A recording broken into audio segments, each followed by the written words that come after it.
A black boy pulls a millionaire out of a crashed jet, but the next day a private jet lands right in his neighborhood, and everything changes. Before we continue, don't forget to subscribe to the channel, like the video, and comment where in the world you're watching from. Let's go. The sun beat down mercilessly on Jamal Williams' back as he dragged the makeshift cart loaded with scrap metal down the cracked sidewalk of East Detroit.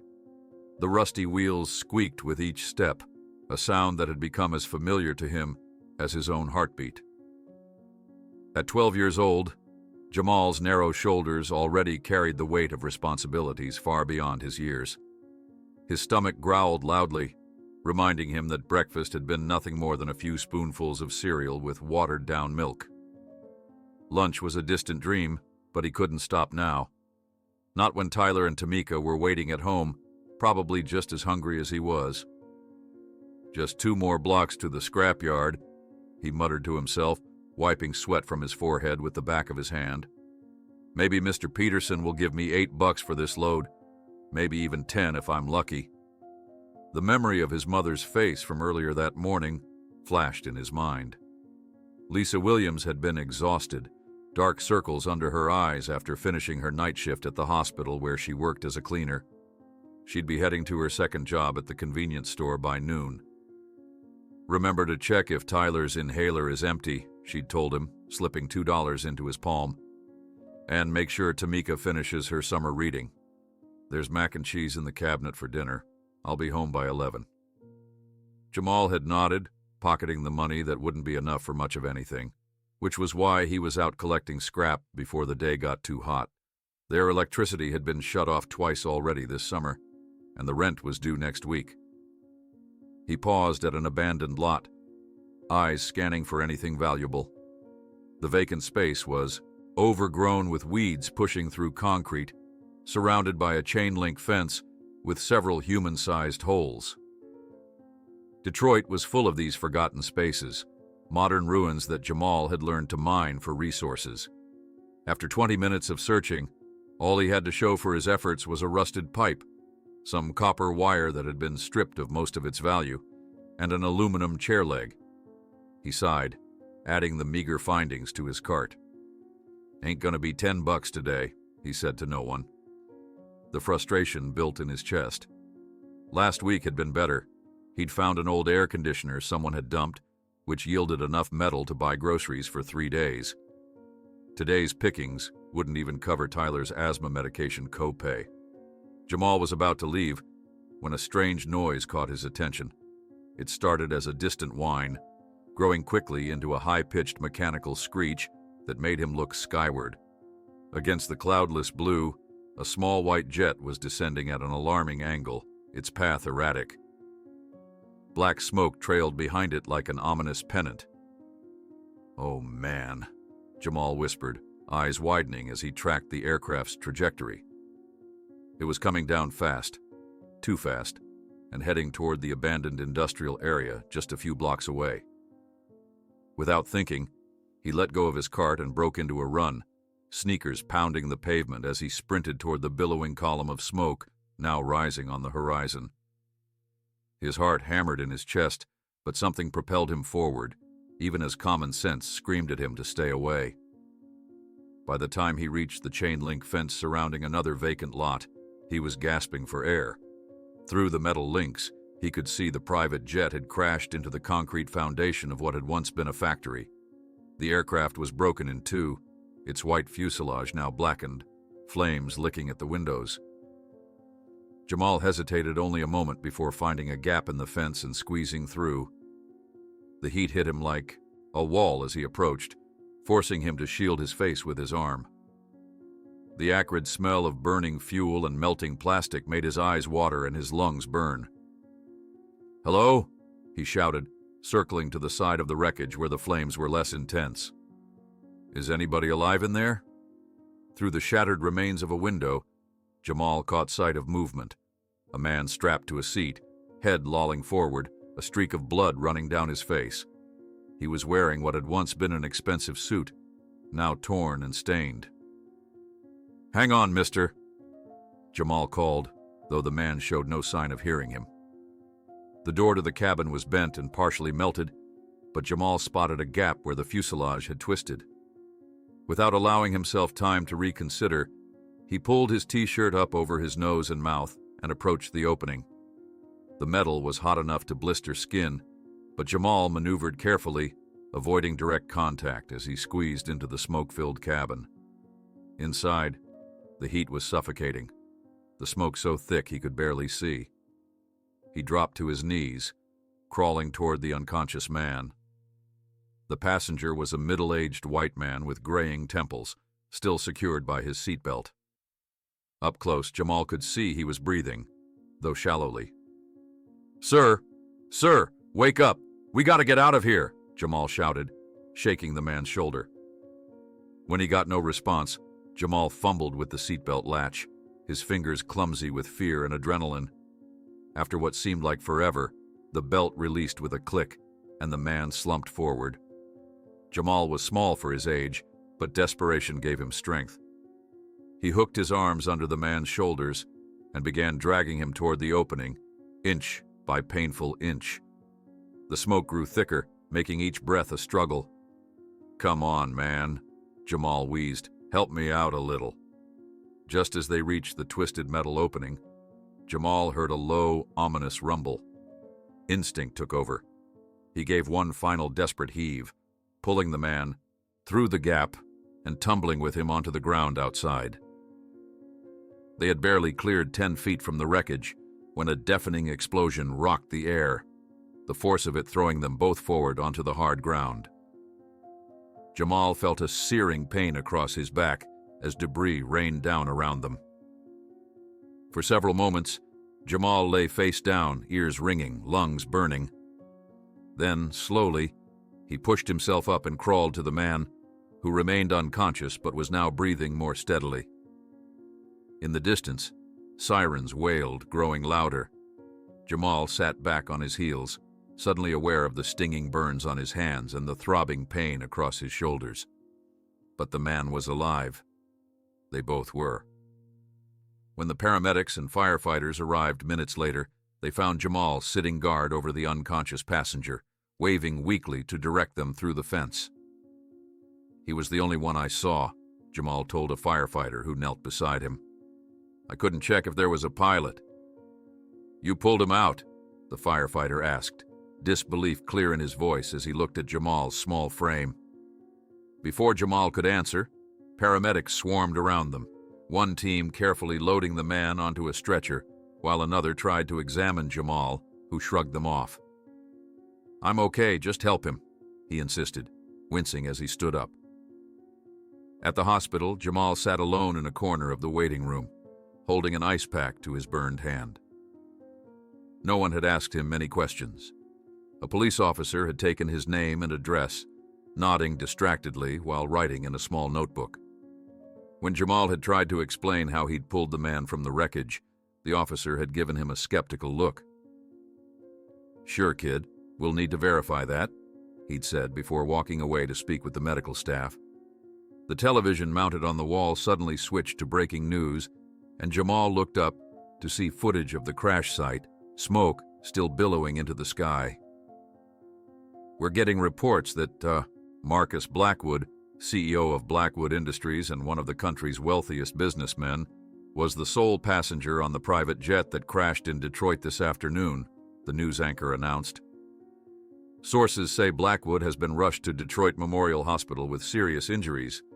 The cause of the crash is still unknown." Jamal's mouth fell open. Marcus Blackwood. Even in his neighborhood, everyone knew that name. The man owned half of downtown Detroit, had buildings named after him, was worth billions.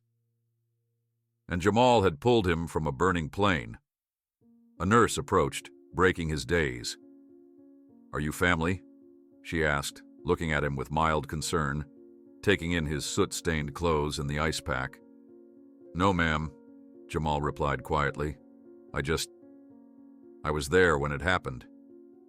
She nodded, not really listening. "You should probably head home then, honey. Only family allowed in ICU." Jamal didn't argue. He stood up, returned the ice pack, and walked out of the air-conditioned hospital into the still brutal afternoon heat. By the time he reached his apartment building, the sun was beginning to set. His cart of scrap metal was long gone, probably claimed by another desperate soul within minutes of his abandoning it. The $2 his mother had given him that morning remained untouched in his pocket. At least he'd have something to show for the day. The elevator in their building had been broken for months, so Jamal trudged up 4 flights of stairs to reach the apartment. Inside, Tamika was helping Tyler build a fort out of sofa cushions. "Jamal!" Tyler called out, his face lighting up. "Where have you been? We're hungry." "Sorry, little man, I'm on it," Jamal replied, heading to the kitchen to boil water for the mac and cheese. As he ripped open the packet, Tamika appeared at his side, her observant 9-year-old eyes narrowing as she took in the state of his clothes. "What happened to you?" she asked, pointing at the soot stains on his shirt. "And, why do you smell like smoke?" "Just collecting scrap," Jamal answered, not meeting her gaze. "Found some stuff near an old factory that had a small fire once. No big deal." She didn't look convinced, but was distracted when Tyler called for her help with the fort. Jamal stirred the pasta, wincing as the movement pulled at his sore shoulders. He considered telling them what had happened, how he'd saved one of the richest men in America. But what was the point? No one at the hospital had believed him. His own family would think he was making up stories. That night, after his siblings were asleep on the mattress they all shared in the apartment's single bedroom, Jamal lay awake, replaying the day's events. The face of Marcus Blackwood, unconscious and vulnerable, kept appearing in his mind. The heat of the flames, the deafening explosion, the ringing in his ears. It all felt like a dream now. For a brief moment, he allowed himself to imagine what might happen if the billionaire knew who had saved him. Would he be grateful? Would he reward Jamal somehow? Almost immediately, he pushed the thoughts away. People like the Blackwoods didn't care about people like the Williams. That's just how the world worked. Jamal was finally drifting off to sleep when he was startled awake by a sound he rarely heard in this part of Detroit. The unmistakable roar of a jet engine, seemingly right outside their window. Jamal rushed to the window, his heart hammering against his ribcage. The sound was unmistakable, a jet engine, impossibly close. Through the grimy glass, he spotted a sleek white aircraft descending toward the vacant lot 3 blocks from their housing project. The same lot where kids played pickup basketball on summer evenings. "What's happening?" Tamika mumbled sleepily, rubbing her eyes as she joined him at the window. "A plane," Jamal whispered. "A private jet is landing in our neighborhood." Within minutes, the siblings were dressed and racing down the stairwell, joining the growing stream of curious residents pouring into the streets. Jamal tugged at his only decent blue t-shirt, the one without tears that he saved for special occasions, though he couldn't have explained why he'd grabbed it in his haste. As they rounded the corner, the sight before them seemed ripped from another world. A gleaming Gulfstream jet had indeed landed on the cleared portion of the vacant lot, its engines now idling softly.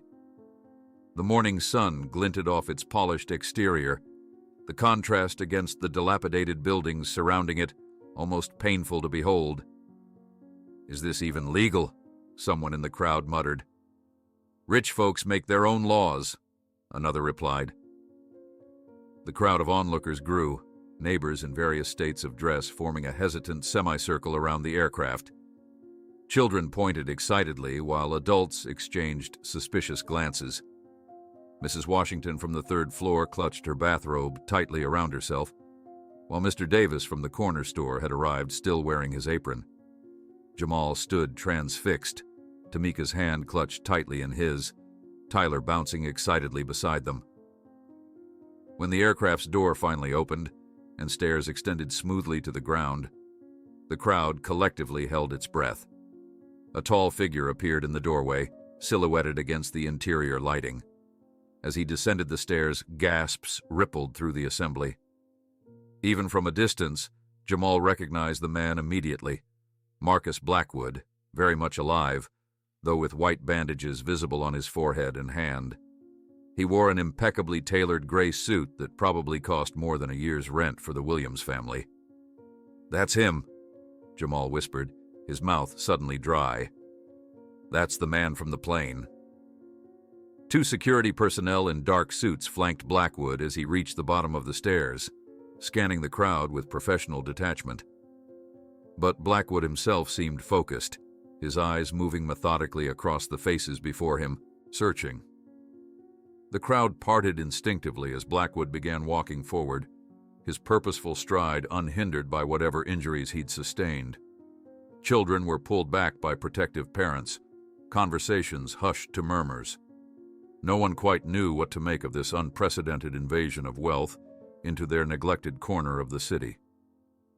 And then, inexplicably, Marcus Blackwood stopped directly in front of Jamal. The boy froze, acutely aware of every eye in the neighborhood suddenly fixed on him. Blackwood studied him for a long moment, recognition dawning in his eyes. Then, to the astonishment of everyone present, the billionaire knelt down, bringing himself to Jamal's eye level. "It was you," he said, his voice carrying clearly in the morning stillness. "They told me a boy pulled me from the wreckage, but no one could tell me your name." Jamal swallowed hard. "Jamal," he managed. "Jamal Williams, sir." A smile transformed Blackwood's face, softening the sharp lines of authority that had defined it moments before. "Jamal Williams," he repeated, as if committing the name to memory. "You saved my life and didn't ask for anything in return. That changes a person forever." The crowd erupted in shocked whispers. Tamika's grip on Jamal's hand tightened painfully, while Tyler stared up at his brother with newfound awe. "The doctors say I wouldn't have survived another minute in that fire," Blackwood continued. "You risked your life for a complete stranger. Why?" The question hung in the air. Jamal shifted uncomfortably under the intensity of so many stares. "I don't know," he admitted finally. "I just saw you needed help, that's all." Blackwood nodded slowly, as if Jamal had confirmed something important. He reached into his jacket and produced a business card, holding it out to Jamal. "My personal number," he explained as Jamal hesitantly accepted it. "I'd like to speak with your parents. Would that be possible?" Before Jamal could respond, an authoritative voice cut through the murmurs of the crowd. "What's going on here?" The mass of people parted again to reveal Mrs. Jenkins, the building supervisor, her imposing figure clad in a floral housecoat, arms crossed over her chest. "This is private property, sir, jet or no jet," she declared, seemingly unfazed by Blackwood's status. "You need proper clearance to land aircraft in residential areas." For a moment, tension crackled in the air. Then Blackwood rose to his feet, offering a respectful nod to Mrs. Jenkins. "You're absolutely right, ma'am. I apologize for the disruption. My team obtained emergency landing clearance from the city, but I understand this is unconventional." He gestured toward the jet. "We'll be departing shortly." Mrs. Jenkins narrowed her eyes suspiciously, but gave a curt nod. As Blackwood turned back to Jamal, he lowered his voice. "Your mother's name?" "Lisa Williams," Jamal replied automatically. "Thank you, Jamal. I hope to speak with both of you soon." With that, Blackwood straightened his jacket and walked back toward his aircraft, security team in tow. The crowd erupted in excited conversation as soon as he was out of earshot. Neighbors who had barely acknowledged Jamal's existence for years were suddenly staring at him as if seeing him for the first time. "You saved Marcus Blackwood?" Darius Williams, no relation, a 14-year-old who regularly terrorized younger kids at the basketball court, pushed through to confront Jamal. "You expect us to believe that?" "It's true," Tamika piped up defensively. "He came home all burned yesterday." "Lisa's boy pulled a billionaire from a plane," Mrs. Washington exclaimed to anyone who would listen. "Lord have mercy!" Jamal felt dizzy with all the attention. People were asking questions, reaching to touch his shoulder, some even snapping photos with their phones. For a terrible moment, he wished he could disappear entirely. Relief came unexpectedly when Mr. Davis stepped in, his large frame creating a protective barrier. "All right, folks, show's over," he announced firmly. "Let the boy breathe. Y'all can gossip about this at the laundromat later." Taking advantage of the distraction, Jamal grabbed his siblings' hands and slipped away, hurrying back to their building. As they climbed the stairs, Tyler bombarded him with questions. "Are you famous now? Will they put you on TV? Is the rich man going to give us money?" "Nobody's giving us anything," Jamal said firmly, unlocking their apartment door. "And nobody's putting me on TV. I just did what anyone would do." "No, they wouldn't," Tamika observed quietly. "Most people run away from burning planes, not into them." Back in the apartment, Jamal tried to process what had just happened. Marcus Blackwood, one of the most powerful men in America, had flown to their neighborhood specifically to find him, had knelt down in the dirt to thank him, had given him his personal phone number. The business card felt impossibly heavy in his pocket. The pristine white rectangle with embossed black lettering represented a world so removed from Jamal's reality that holding it felt almost like a breach in the universe. "What are you going to tell Mom?" Tamika asked, breaking his reverie. Jamal hadn't considered that. Their mother would be home soon from her night shift. How would she react to all this? "The truth, I guess," he replied, tucking the card deeper into his pocket. "That I helped someone yesterday, and he came to say thank you." The hours crawled by. Jamal prepared breakfast for his siblings, the last of the cereal with the watered-down milk, and tried to distract himself by organizing the apartment. But his mind kept returning to Blackwood's words. "That changes a person forever." What did that even mean? When the door finally opened around noon, Lisa Williams looked even more exhausted than usual. Her hospital scrubs were wrinkled, her eyes red-rimmed from fatigue. She dropped her purse on the counter and kicked off her shoes, before noticing the unusual silence in the apartment. "What's wrong?" she asked immediately, maternal instinct piercing through her exhaustion. "Why are you all looking at me like that?" Tyler broke first, unable to contain himself any longer. Jamal saved a rich man from a burning airplane, and he came in another airplane to our neighborhood to say thank you, and everyone saw. "And he wants to talk to you," he blurted in one breathless rush. Lisa blinked slowly, trying to process this information. Her gaze shifted to Jamal. "What is he talking about?" Reluctantly, Jamal explained everything: the crashed jet, the rescue, the hospital, and finally Blackwood's dramatic arrival that morning. With each detail, his mother's expression grew more concerned. "Show me this card," she demanded when he'd finished. Jamal handed it over. Lisa studied the embossed lettering, turning it over in her hands as if checking for some kind of trick. "Why didn't you tell me about the crash yesterday?" she asked, her voice quiet but tense. Jamal shrugged. "Nobody believed me at the hospital. I figured you'd think I was making it up too." Lisa closed her eyes briefly, her shoulders sagging. When she opened them again, there was a new resolve in her gaze.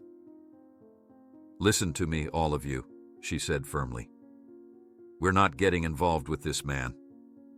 Rich people like that. They don't just show up in neighborhoods like ours out of gratitude. There's always an angle, always something they want." "But Mom," Jamal began. "No buts. You did a brave thing yesterday, Jamal, and I'm proud of you for helping someone in need. But that's the end of it." She handed the card back to him. "Throw this away. If he comes around again, we'll be polite, but we're not getting pulled into whatever this is." The finality in her tone left no room for argument. Lisa headed to the shower, effectively ending the discussion. Later that night, after his mother had left for her second job and his siblings were absorbed in a board game with missing pieces, Jamal retrieved the business card from where he'd hidden it behind a loose baseboard rather than throwing it away as instructed. He ran his thumb over the embossed lettering, feeling the subtle texture against his skin. In the quiet of the apartment, something his mother had said echoed in his mind. Rich people like that don't just show up in neighborhoods like ours out of gratitude. She was probably right. People like the Blackwoods didn't care about people like the Williams.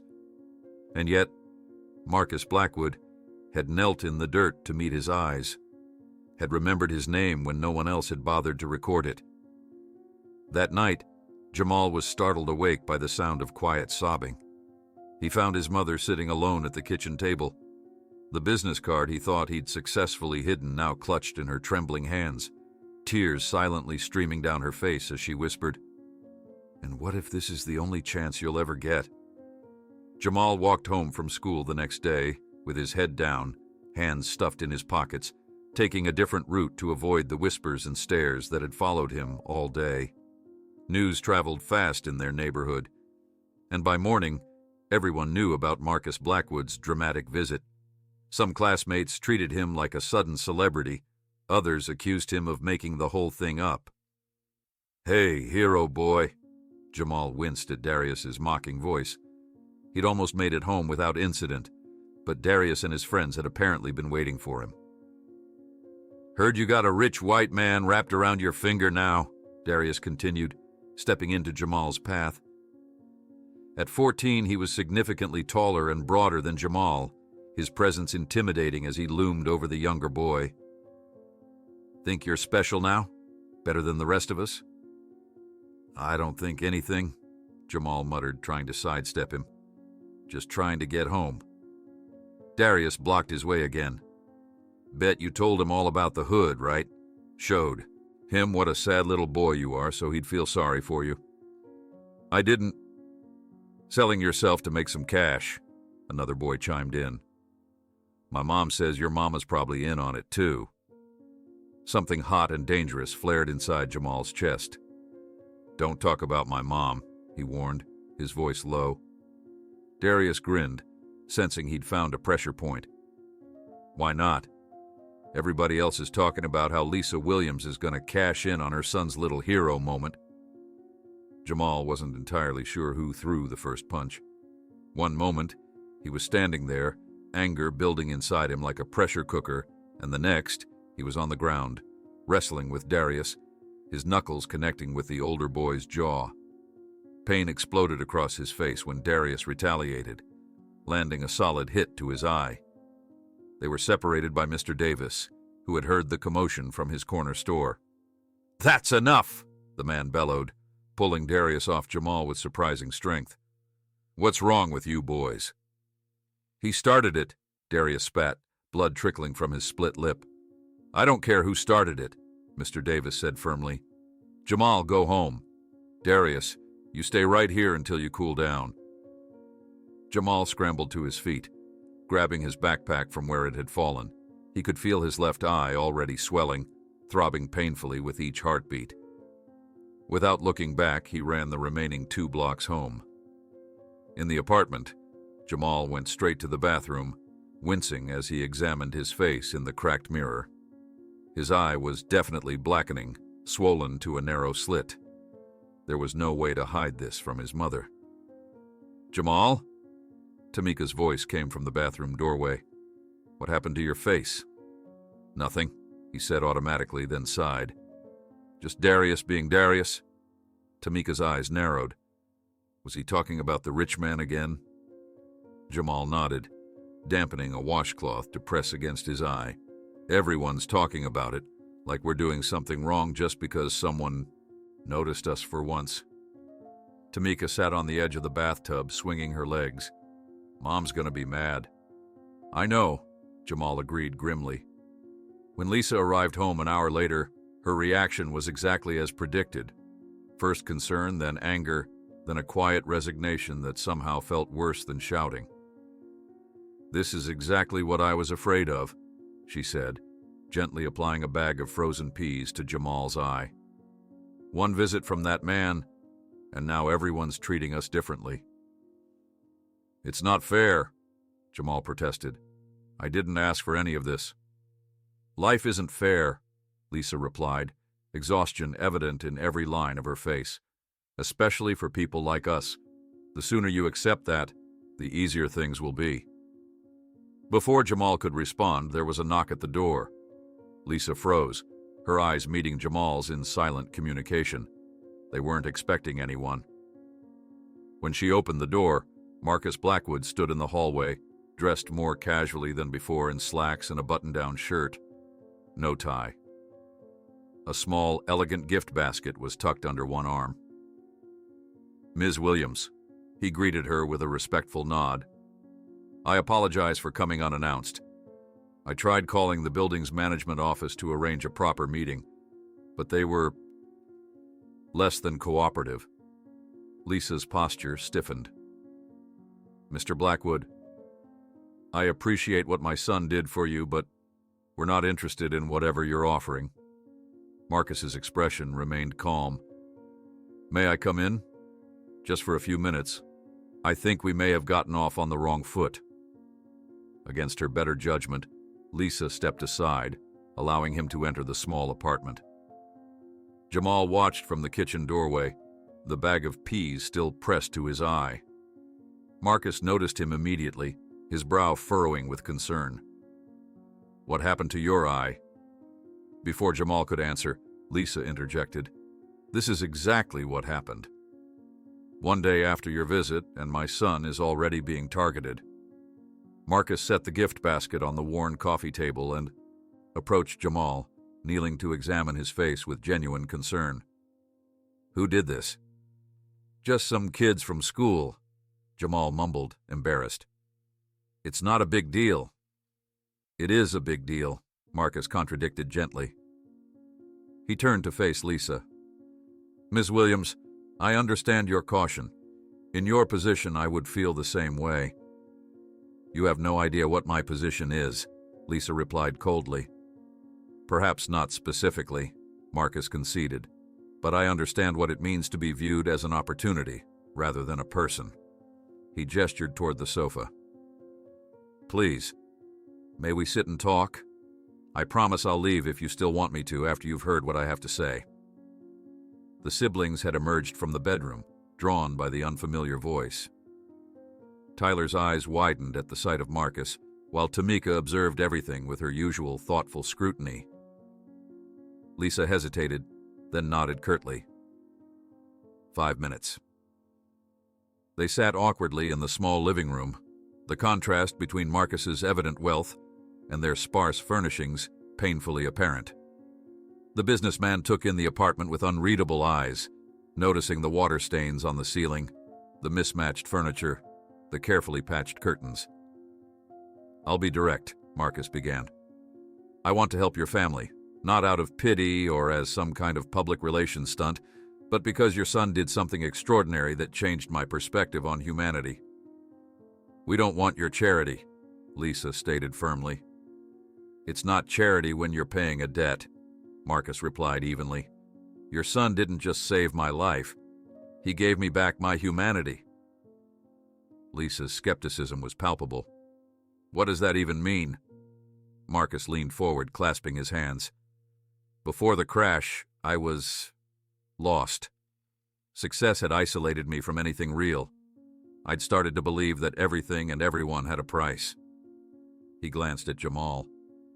And then this young man risked his life for a complete stranger, asking nothing in return. He's a child, Lisa pointed out. Children aren't supposed to ask for rewards for doing the right thing. Exactly, Marcus said, a sad smile crossing his face. The wisdom of a child reminded me of what matters, and I can't go back to being the person I was before, just writing checks to charities while keeping the real world at arm's length. Lisa remained unmoved. So we're your redemption project? No. Marcus shook his head. You're the wake-up call I needed, and now I have a chance to do something meaningful, something direct. He reached into his jacket and produced an envelope. I want to provide educational opportunities for all your children, private school, tutoring, whatever they need. And for you, Ms. Williams, a position at one of my companies with fair pay and benefits that would allow you to be home with your children in the evenings. Lisa didn't touch the envelope. Mr. Blackwood, do you have any idea what would happen if we accepted? We'd be ostracized in our own community. Already, neighbors are spreading rumors. Children are bullying my son. This, she gestured to Jamal's eye, is just the beginning. Before Marcus could respond, Tyler's wheezing interrupted the conversation. The sound started softly, but quickly escalated, the 6-year-old's face contorting as he struggled to draw breath. "His inhaler!" Lisa exclaimed, rushing to her youngest son. Jamal was already moving, retrieving the inhaler from Tyler's backpack. He handed it to his mother, who helped Tyler take 2 puffs. The medication didn't seem to be working as quickly as usual. "How long has he been having asthma attacks?" Marcus asked, his voice tight with concern. "Since he was 2, Lisa answered distractedly, focused on Tyler. "The air quality in this building isn't exactly helping." Tyler's breathing remained labored, his small chest heaving with effort. Lisa checked the inhaler, her face paling. "It's almost empty," she whispered, "and the pharmacy won't refill it until next week." Marcus was already on his feet. "My car is downstairs. We can have him at Detroit Children's Hospital in 15 minutes. Lisa hesitated, torn between pride and maternal instinct. Tyler's lips were taking on a bluish tinge. "Please," Marcus said quietly. "Let me help." 2 hours later, Tyler lay sleeping peacefully in a private hospital room, oxygen flowing through a nasal cannula, monitoring equipment beeping softly beside him. Lisa sat by his bedside, watching his chest rise and fall with each untroubled breath. In the hallway, Jamal stood with Marcus, both watching through the window as a nurse checked Tyler's vitals. "Thank you," Jamal said quietly, "for helping him." Marcus shook his head. "No thanks necessary. It was the right thing to do." After a moment, Jamal asked the question that had been bothering him since the fight. "Why are you really doing all this? What do you want from us?" Marcus considered the boy thoughtfully. "When you pulled me from that airplane, you didn't ask who I was or what you might gain. You just did what was right. I'm trying to do the same." Inside the room, Lisa looked up, her gaze meeting Marcus's through the glass. Her expression was complicated. Gratitude mingled with resentment, relief with suspicion. She had allowed her son to be treated at this exclusive hospital, but her rigid posture suggested this changed nothing about her fundamental position. As if to confirm this, when they returned to the apartment later that evening, Tyler's condition stabilized, a month's supply of medication in hand, Lisa firmly told Marcus at the door, "This doesn't change anything. We appreciate the medical care, but we're not accepting your offer." Marcus nodded respectfully. "I understand. The offer remains open, should you reconsider." He handed her another business card. "My personal number, if you ever need anything." After he left, the apartment felt strangely empty despite the presence of all 3 children. Lisa moved mechanically through their evening routine, her mind clearly elsewhere.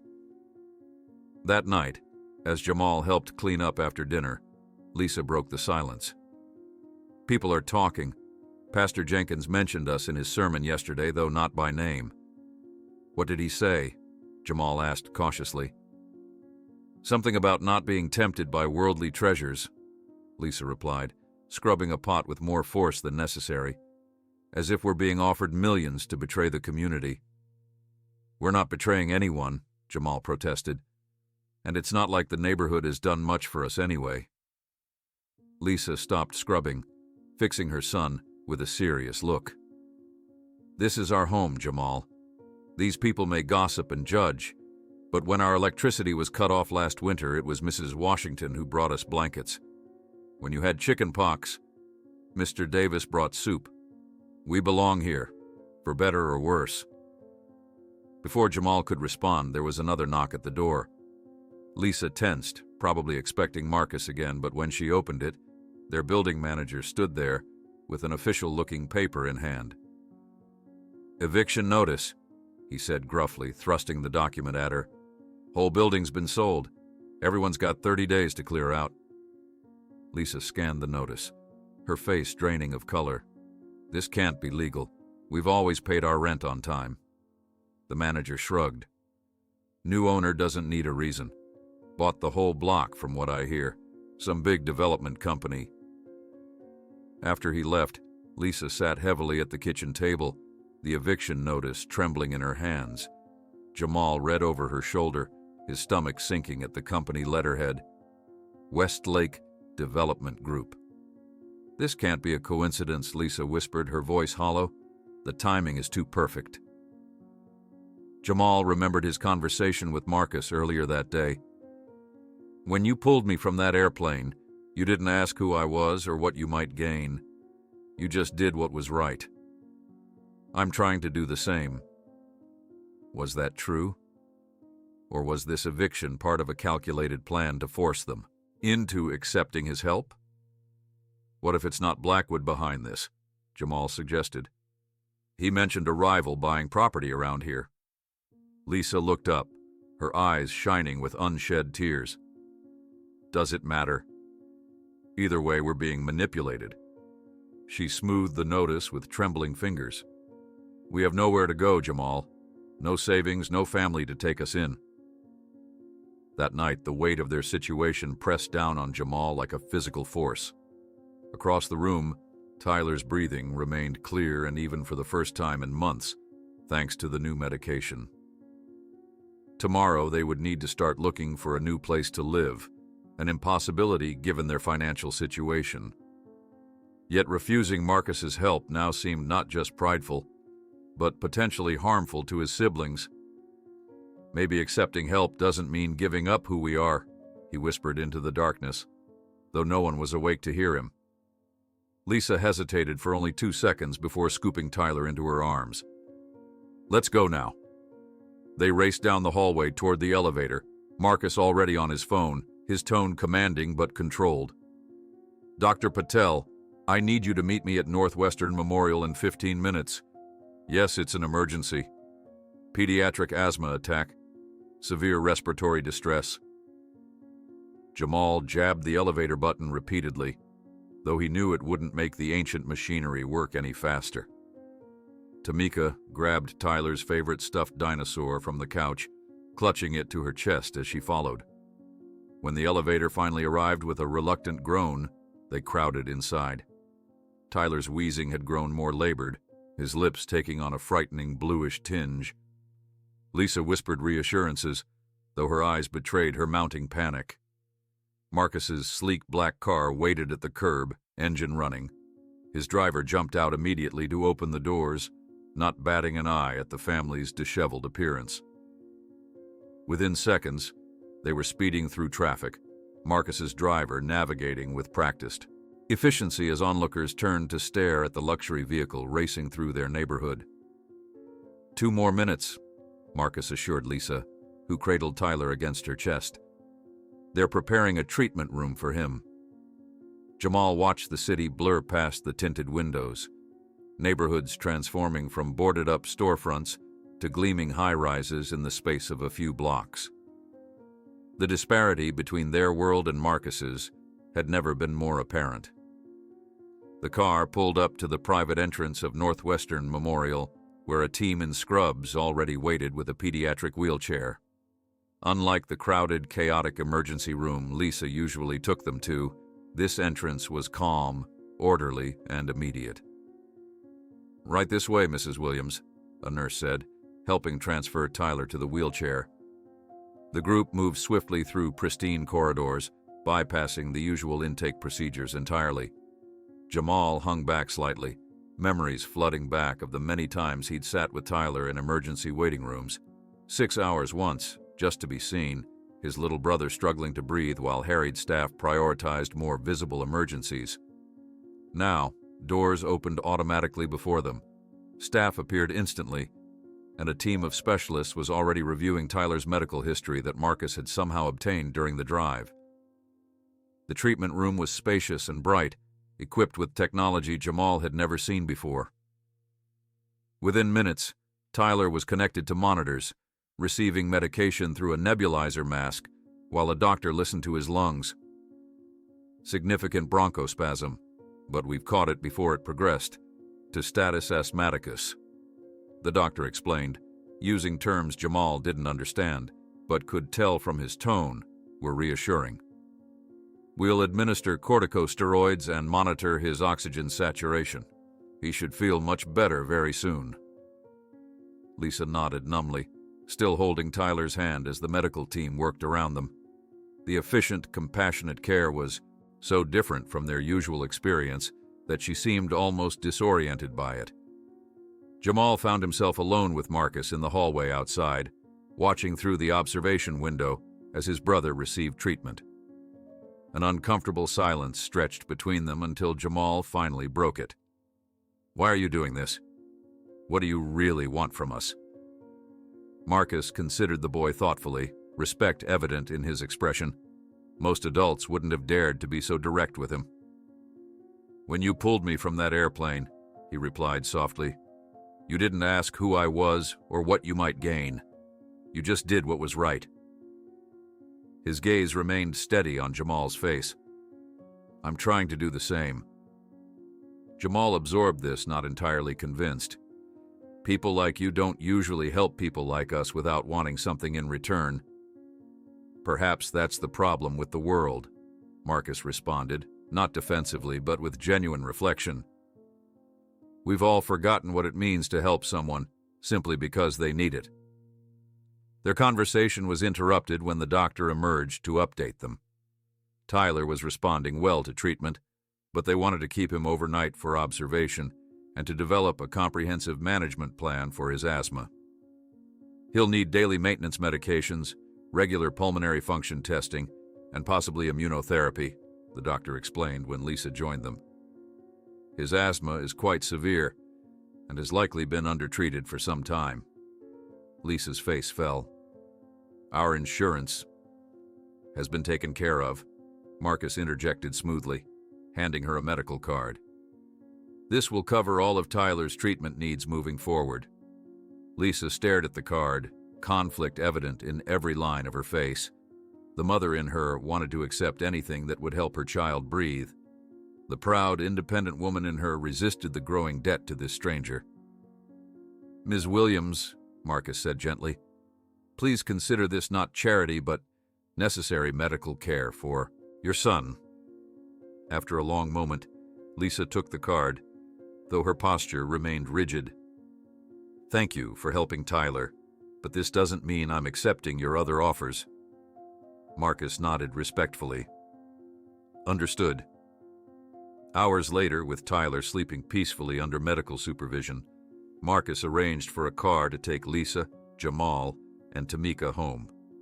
The ride back to their neighborhood was silent, each lost in their own thoughts. As they turned onto their street, Jamal noticed neighbors gathered in small clusters, watching the luxury car with undisguised interest. Mrs. Washington stood on her stoop, arms crossed, whispering to another resident as they passed.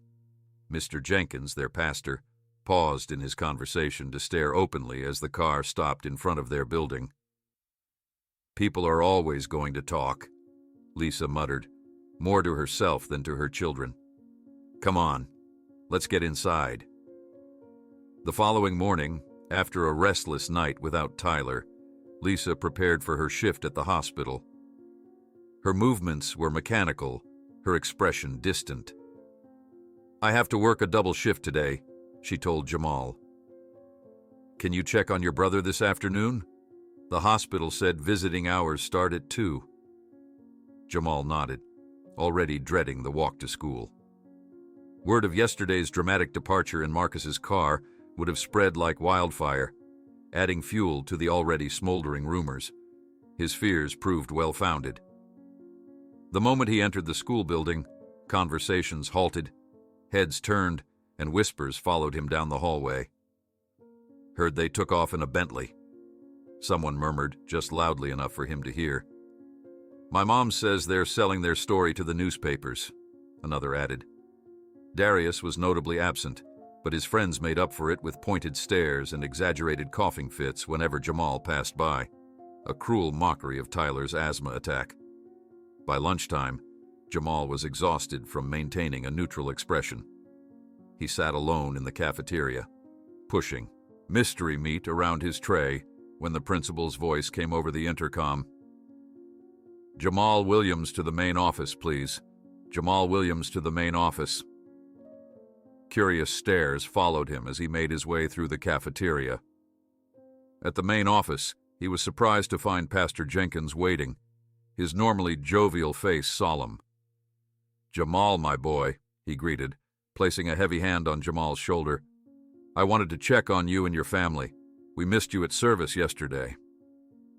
Tyler was sick, Jamal explained cautiously. He's in the hospital. Pastor Jenkins nodded sympathetically. So I heard. Northwestern Memorial, isn't it? Quite an exclusive facility. He paused meaningfully. The congregation is concerned about your family, Jamal, about the influences you're being exposed to. Mr. Blackwood just helped us get medical care, Jamal replied, uncomfortable with the implicit judgment. Of course, Pastor Jenkins said, squeezing Jamal's shoulder a bit too firmly. But remember what Scripture teaches us about the rich man and the eye of the needle.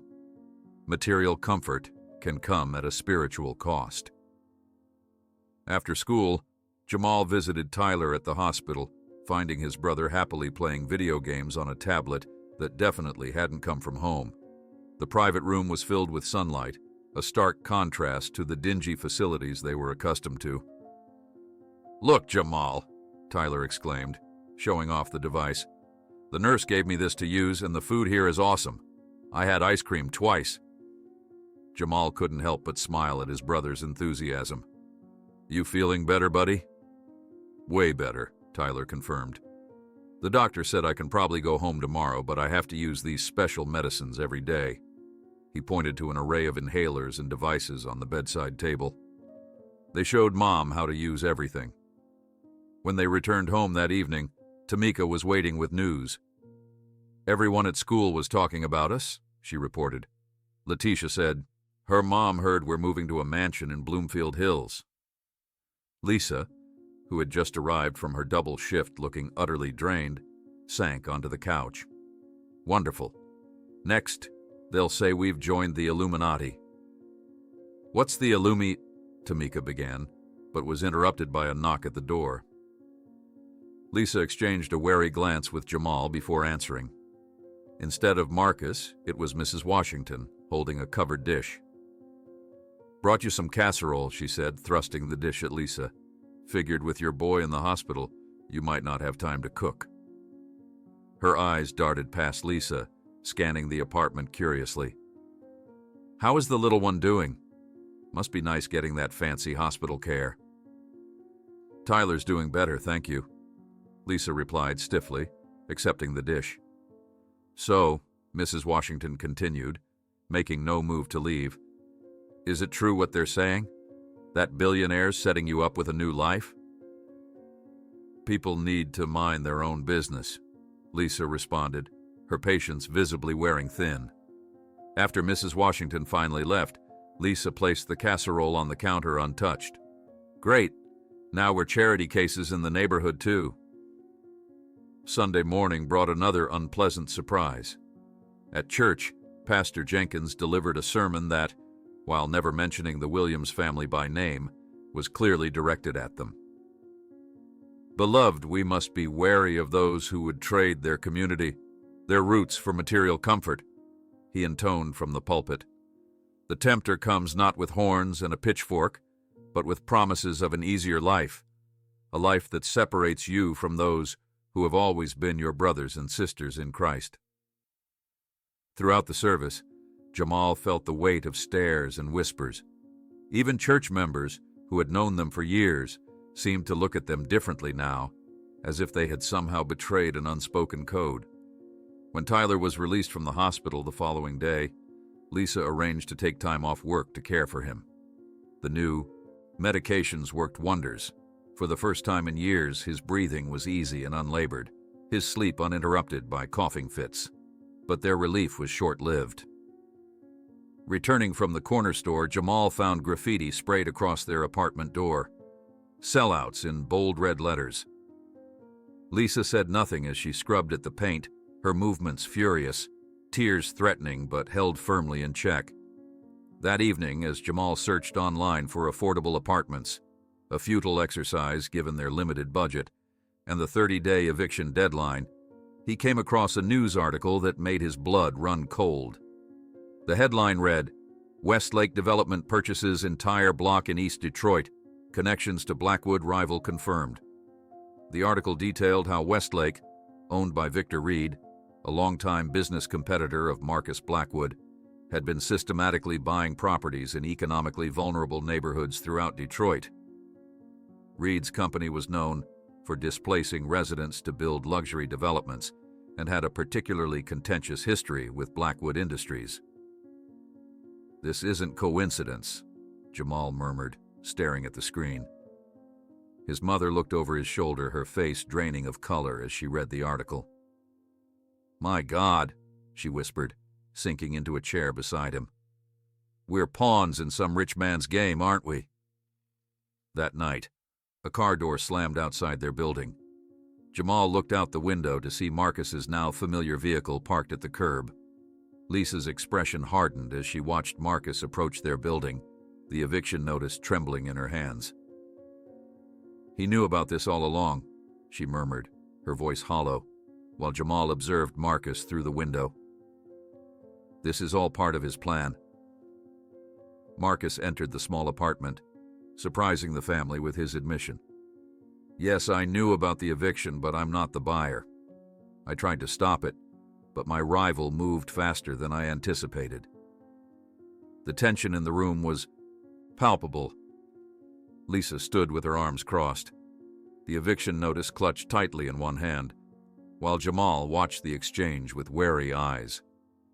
Tamika and Tyler hovered in the doorway to their shared bedroom, uncertain whether to approach. "Victor Reed has been targeting neighborhoods like this for years," Marcus explained, his voice tight with what seemed like genuine frustration. "I only found out about this block yesterday. By then, the papers were already signed." "Convenient timing," Lisa observed, her tone making it clear she wasn't convinced. Marcus sighed. "I understand your skepticism, Ms. Williams, but please believe me when I say I had nothing to do with this eviction." He hesitated, then continued. "However, I can offer a solution.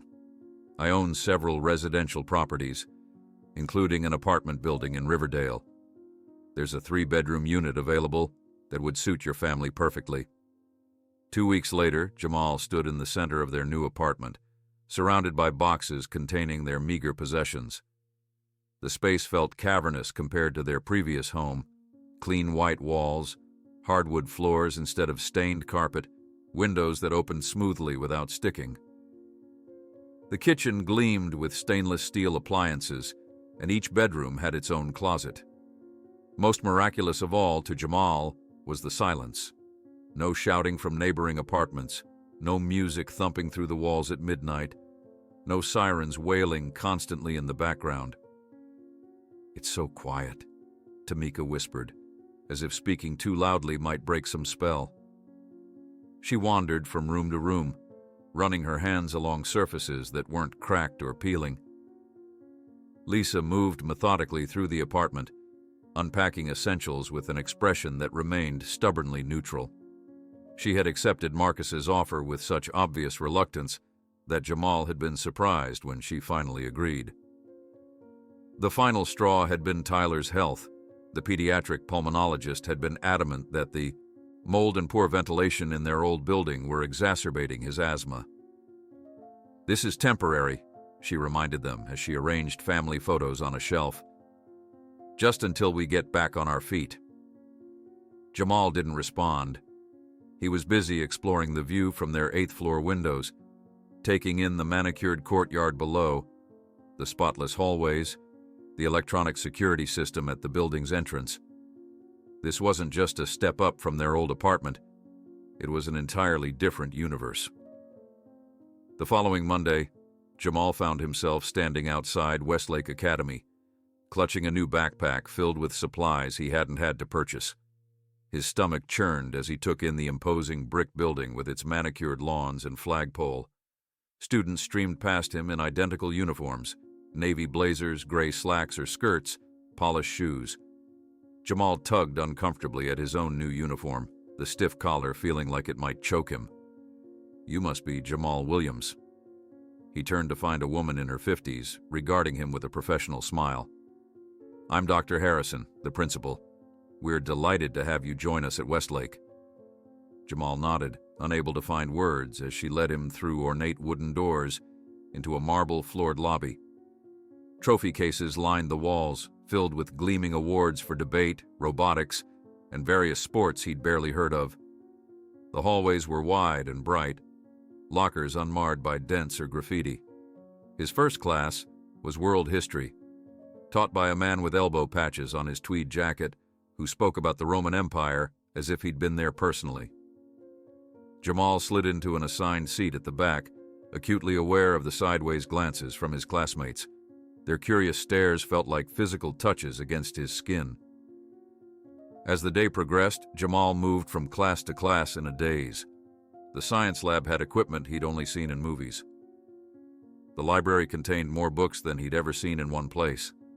The cafeteria served food that actually resembled what it claimed to be. Yet, despite these wonders, or perhaps because of them, Jamal felt increasingly like an imposter, a feeling that crystallized during lunch period. He sat alone at a corner table, picking at a chicken Caesar salad, when a group of boys approached. Their leader, a tall blonde kid with perfectly styled hair, leaned against the table. "So you're Blackwood's charity case," he said. Not a question, but a statement of fact. "I'm Carter Bishop. My father's on the board with Blackwood." Jamal met his gaze steadily, saying nothing. "We were all wondering," Carter continued, his tone falsely casual. "What's it like to be a project? To have someone buy your way into a place like this?" Heat rose to Jamal's face. "I'm not a project." Carter smiled, the expression never reaching his eyes. "Of course you are. Blackwood's doing his annual good deed, plucking someone from the ghetto to make himself feel better." He leaned closer. "Just don't get too comfortable. These arrangements never last." Jamal's hands curled into fists beneath the table. "You don't know anything about me or why I'm here." "I know enough," Carter replied. "My father says Blackwood's using you for publicity after that plane crash. Pretty clever, really. Saves millions in PR by throwing some pocket change at your family." Something snapped inside Jamal. He stood so quickly his chair fell backward with a crash that silenced the cafeteria. Carter stepped back, momentarily startled by the sudden movement. "Say that again," Jamal challenged, his voice dangerously quiet. A teacher materialized beside them, her expression stern. "Is there a problem here, gentlemen?" Carter's demeanor shifted instantly, all innocence and charm. "Not at all, Ms. Winters. Just welcoming our new classmate." "Mr. Williams?" The teacher turned to Jamal, who remained standing, tension radiating from his rigid posture. "No problem," he managed through clenched teeth, picking up his chair. "Good. Carter, I believe your lunch period is ending. Mr. Williams, please come with me." In the principal's office, Dr. Harrison regarded Jamal with concern. "It's not unusual to have adjustment difficulties," she said gently. "Westlake can be overwhelming at first." Jamal stared at his hands. "They think I don't belong here." "Do you think you belong here?" she countered. The question caught him off guard. Did he? Or was Carter right? Was he just a project, a temporary charity case? Meanwhile, across town, Lisa Williams sat stiffly in her new office at Blackwood Industries' Community Outreach Division. The space was small but private, with a window overlooking downtown Detroit. On her desk sat a computer, a phone, and a stack of community grant applications. She was supposedly responsible for reviewing, "Can I get you anything else, Mrs. Williams?" asked her assistant, a young woman named Amber who seemed perpetually eager to please. "No, thank you," Lisa replied, still uncomfortable with the idea of someone fetching things for her. "And it's Ms. Williams." After Amber left, Lisa stared at the grant applications, a sick feeling growing in her stomach. She'd spent the morning in training sessions that made it increasingly clear this position had been created specifically for her. Her department consisted of herself and Amber, with a budget that appeared generous but had no clear parameters or goals. During a tour of the office, she'd noticed the curious glances, the hushed conversations that stopped when she approached. In the elevator, she'd overheard two women whispering, "That's her, Blackwood's special project from the East Side." The position paid 3 times what she'd earned at her previous jobs combined, with health insurance that covered everything Tyler needed. The hours allowed her to be home when her children returned from school. By any rational measure, she should be grateful. Instead, she felt like an exhibit in a zoo, the rescued charity case put on display. At the new apartment that evening, the family gathered for dinner around an actual dining table, another novelty. Tyler chattered excitedly about his new school, where the teacher had already identified his aptitude for mathematics and moved him into an advanced group. "And they have a nurse's office where I can go if I need my inhaler," he explained. "But I haven't needed it once. The air is so clean there." Tamika was more reserved, picking at her food. "I miss Shanice and Keisha," she said quietly. "Nobody at the new school wanted to play with me at recess." Lisa reached over to squeeze her daughter's hand. "It takes time to make new friends, sweetheart. Give it a chance." "What about you, Jamal?" she asked, turning to her eldest. "How was your first day?" Jamal shrugged. "Fine. The classes are harder. The kids are—" He trailed off, unwilling to worry his mother further. Later that night, unable to sleep in his new room that still felt alien. Despite his posters on the walls, Jamal heard a gentle knock. His mother entered, sitting on the edge of his bed like she used to when he was younger. "It's not easy, is it?" she said softly. "Being caught between worlds." Jamal shook his head. "They all think they know who we are based on where we came from, but none of them really know anything." Lisa was quiet for a moment. "My supervisor today, a woman wearing shoes that probably cost more than our old month's rent, asked me if I'd ever considered pursuing education now that I had opportunities. Like she assumed I never wanted better for myself before." They sat in companionable silence, united in their sense of displacement. The following Saturday brought an unexpected visitor. Marcus Blackwood himself arrived at their door, carrying a large box. "I hope I'm not intruding," he said, seeming uncharacteristically uncertain. "I wanted to see how you're settling in." Lisa invited him in with cautious politeness, still maintaining an emotional distance that was, almost tangible. Tyler, however, had no such reservations, immediately showing Marcus his new collection of toy dinosaurs. "And my asthma is way better in this apartment," he proclaimed proudly. "I can breathe all the time now." Tamika observed from a distance, her expression carefully neutral, while Jamal helped his mother prepare coffee in the kitchen. "He seems different when he's not being Mr. Blackwood, CEO," Jamal observed quietly. Lisa glanced through the doorway at Marcus, who was now sitting cross-legged on the floor with Tyler, examining a plastic triceratops with exaggerated interest.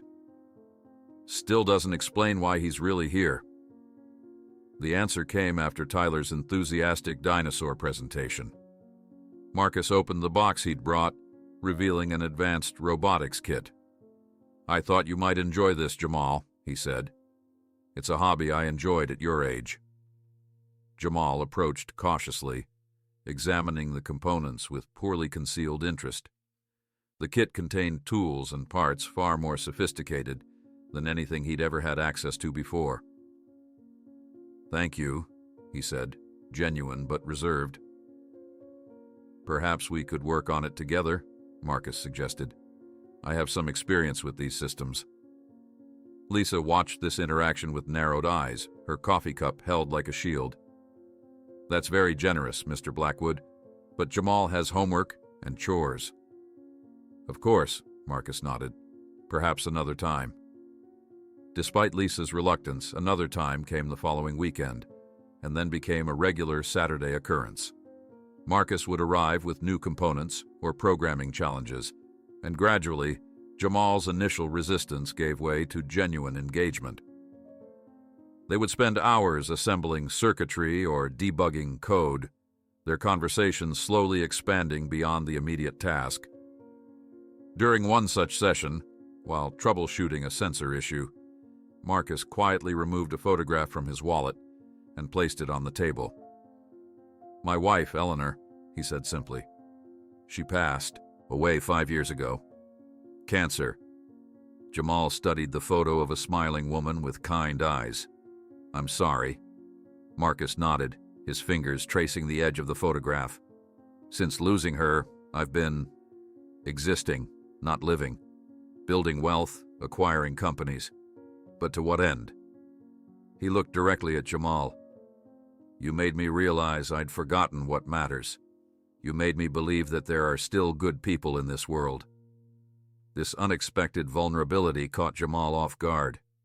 He'd been so focused on Marcus's wealth and power that he'd never considered the man might be lonely. From the doorway, Lisa observed this exchange, her expression softening almost imperceptibly. That night, as Jamal researched Marcus Blackwood for a school assignment, his fingers hesitated over the keyboard. He'd been assigned to write about a successful entrepreneur, and Marcus was the obvious choice. As he typed the billionaire's name into the search engine, an article caught his attention.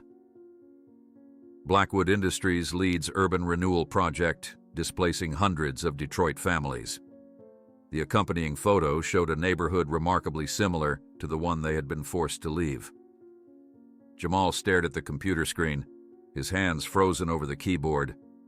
The headline seemed to burn into his retinas. Blackwood Industries leads urban renewal project, displacing hundreds of Detroit families. With trembling fingers, he clicked on the article, a sick feeling spreading through his stomach as he scanned the text. The piece, published 8 months earlier, detailed how Blackwood Industries had purchased several blocks in a historically black neighborhood for a revitalization project that had forced longtime residents to relocate. The accompanying photos showed families moving belongings into trucks, elderly residents being escorted from homes they'd lived in for decades, and sleek, architectural renderings of modern apartments and businesses that would replace their community. "This can't be right," Jamal muttered, scrolling frantically through the article. The development was called Riverside Commons, an upscale mix of condominiums, boutique shops, and office space. According to the journalist, most original residents couldn't afford to return once construction was completed. Jamal printed the article with hands that wouldn't stop shaking. The photo showing displaced families was disturbingly similar to his own neighborhood situation. Had Marcus orchestrated their eviction after all? Was this elaborate scheme, the rescue recognition, the school, the apartment, the job for his mother, all part of some cynical public relations strategy? The next morning, Jamal avoided eye contact with his mother as she prepared for work. He couldn't bring himself to show her the article, not yet, not until he had spoken with Marcus himself. Her struggle was written in the tight lines around her eyes, the way she straightened her new business attire with unfamiliar hands, as if the clothes belonged to someone else. "Something wrong?" she asked, catching his stare. "No," he lied, tucking the folded article deeper into his backpack. "Just tired." At Blackwood Industries headquarters, Lisa Williams sat at her immaculate desk, staring at her computer screen. The quarterly report she was supposed to be reviewing remained unread as conversations from the break room echoed in her mind. "She doesn't even have a college degree. I heard he created the entire department just for her. My cousin applied for a real position and got rejected, but she walks in off the street. The whispers had stopped abruptly when she'd entered, replaced by strained smiles and overly polite greetings. Later, her supervisor had called her into his office to discuss progress on projects that Lisa knew were meaningless busy work, created specifically to justify her presence and substantial salary. "Is there something specific you'd like me to focus on?" Lisa had asked. "I feel my skills could be better utilized." The supervisor's uncomfortable smile had told her everything. "Mr. Blackwood is very interested in your perspective on community engagement. Just keep doing what you're doing." Now, alone in her office, Lisa opened her desk drawer and removed a small framed photo of her children. She had worked her entire adult life, hard, physical, often thankless jobs that nonetheless gave her dignity and purpose. This position, despite its title and salary, was nothing more than elaborate charity. Meanwhile, Jamal sat through his classes at Westlake Academy in a fog, the printed article burning a hole in his backpack. During lunch, he attempted to call Marcus, but the call went straight to voicemail after several rings. He left no message, unsure what he would even say. As the final bell rang, he made a spontaneous decision. Instead of boarding the private shuttle that now transported him home, he walked to the public bus stop and rode across town to his old neighborhood. The familiar streets felt simultaneously comforting and foreign as Jamal walked past the corner store where Mr. Davis still manned the register. The older man glanced up as Jamal passed, recognition flickering across his face. But he made no move to greet him.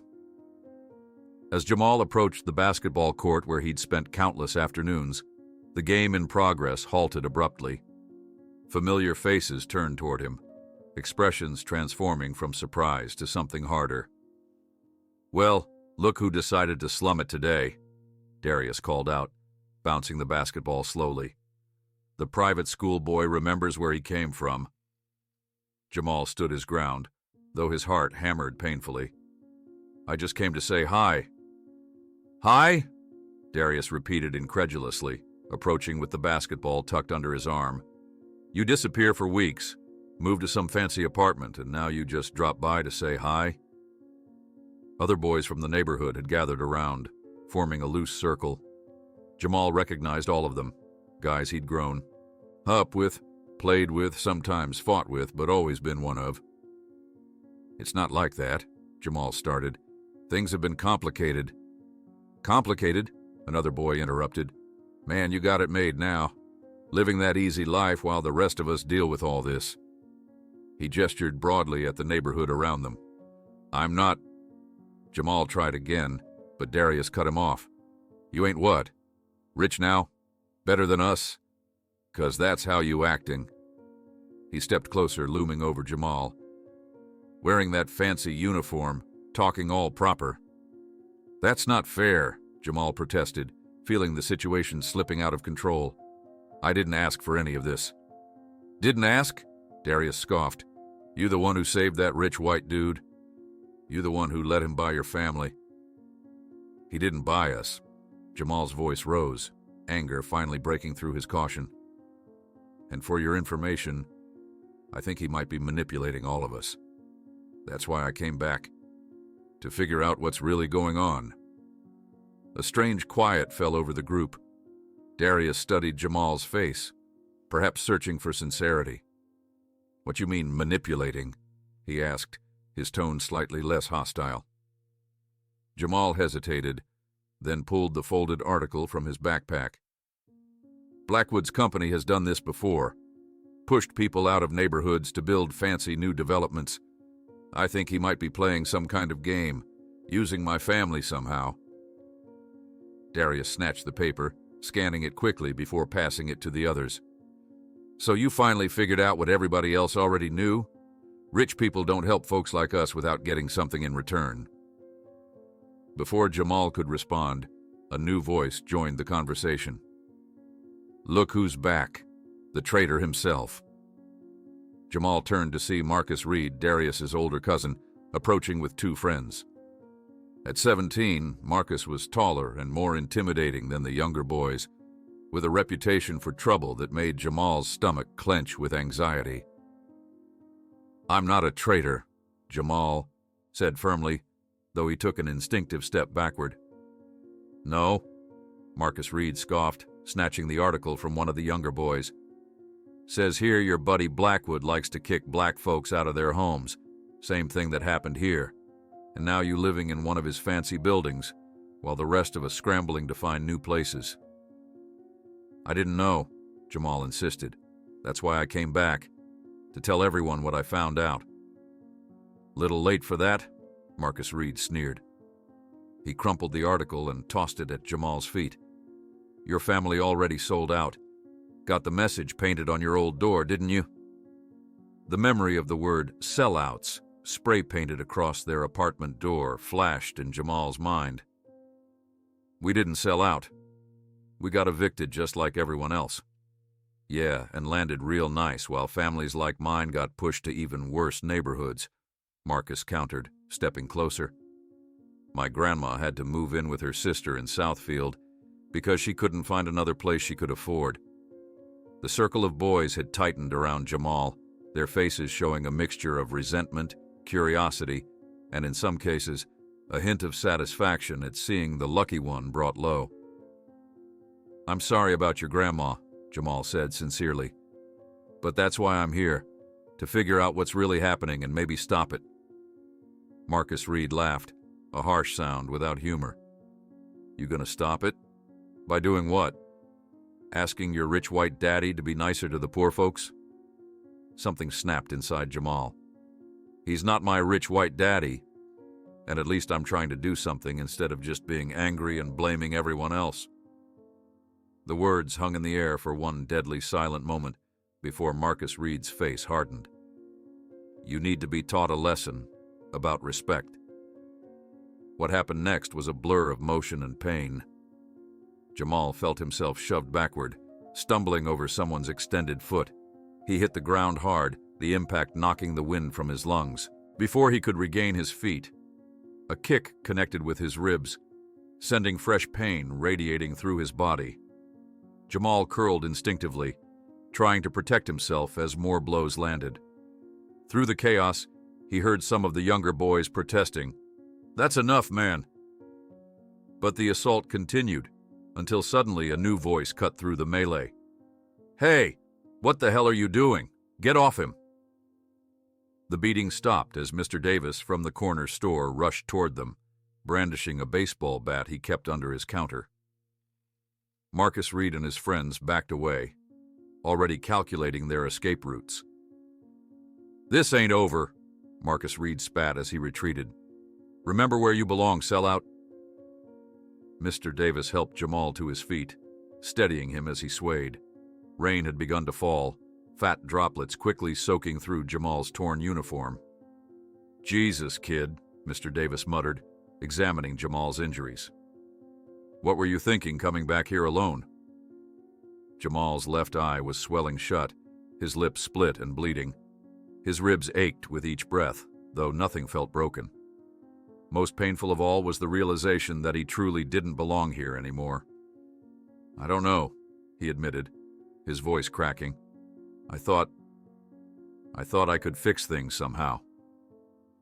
Mr. Davis sighed heavily, guiding Jamal toward his store. "This ain't your place anymore, son. Not one or the other. Come on, let's get you cleaned up and call your mama."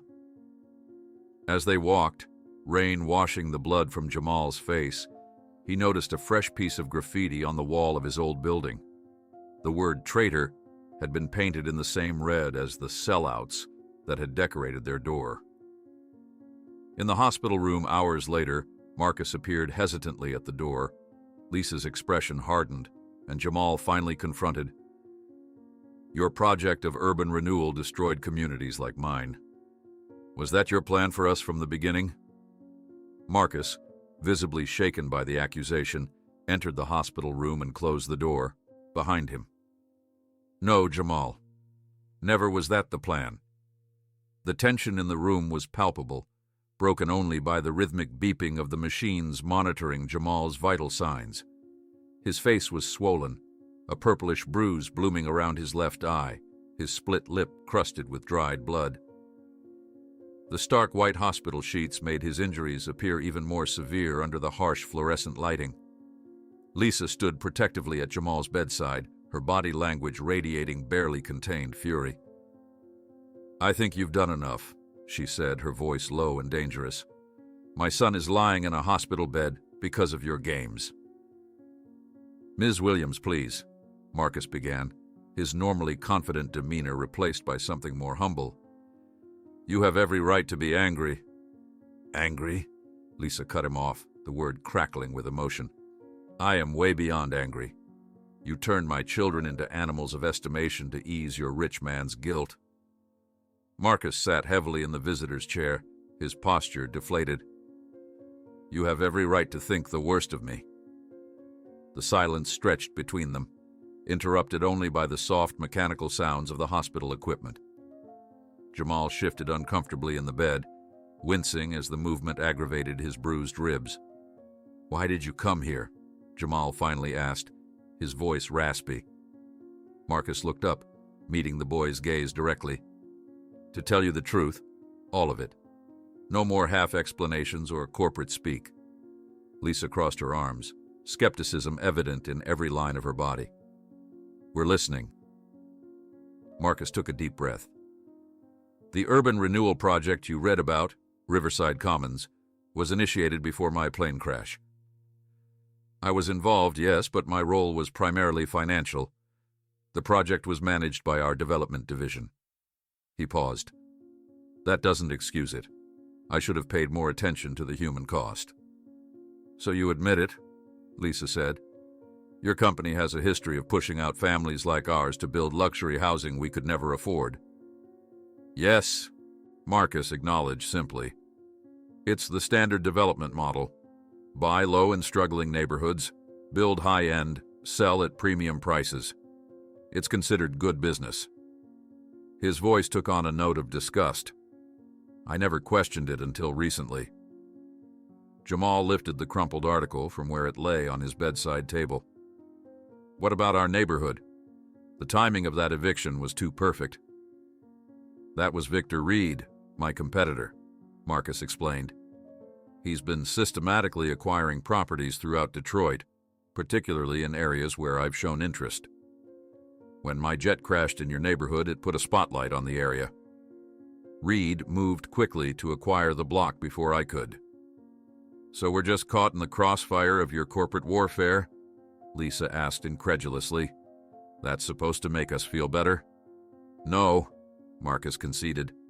"Nothing excuses what happened to your community.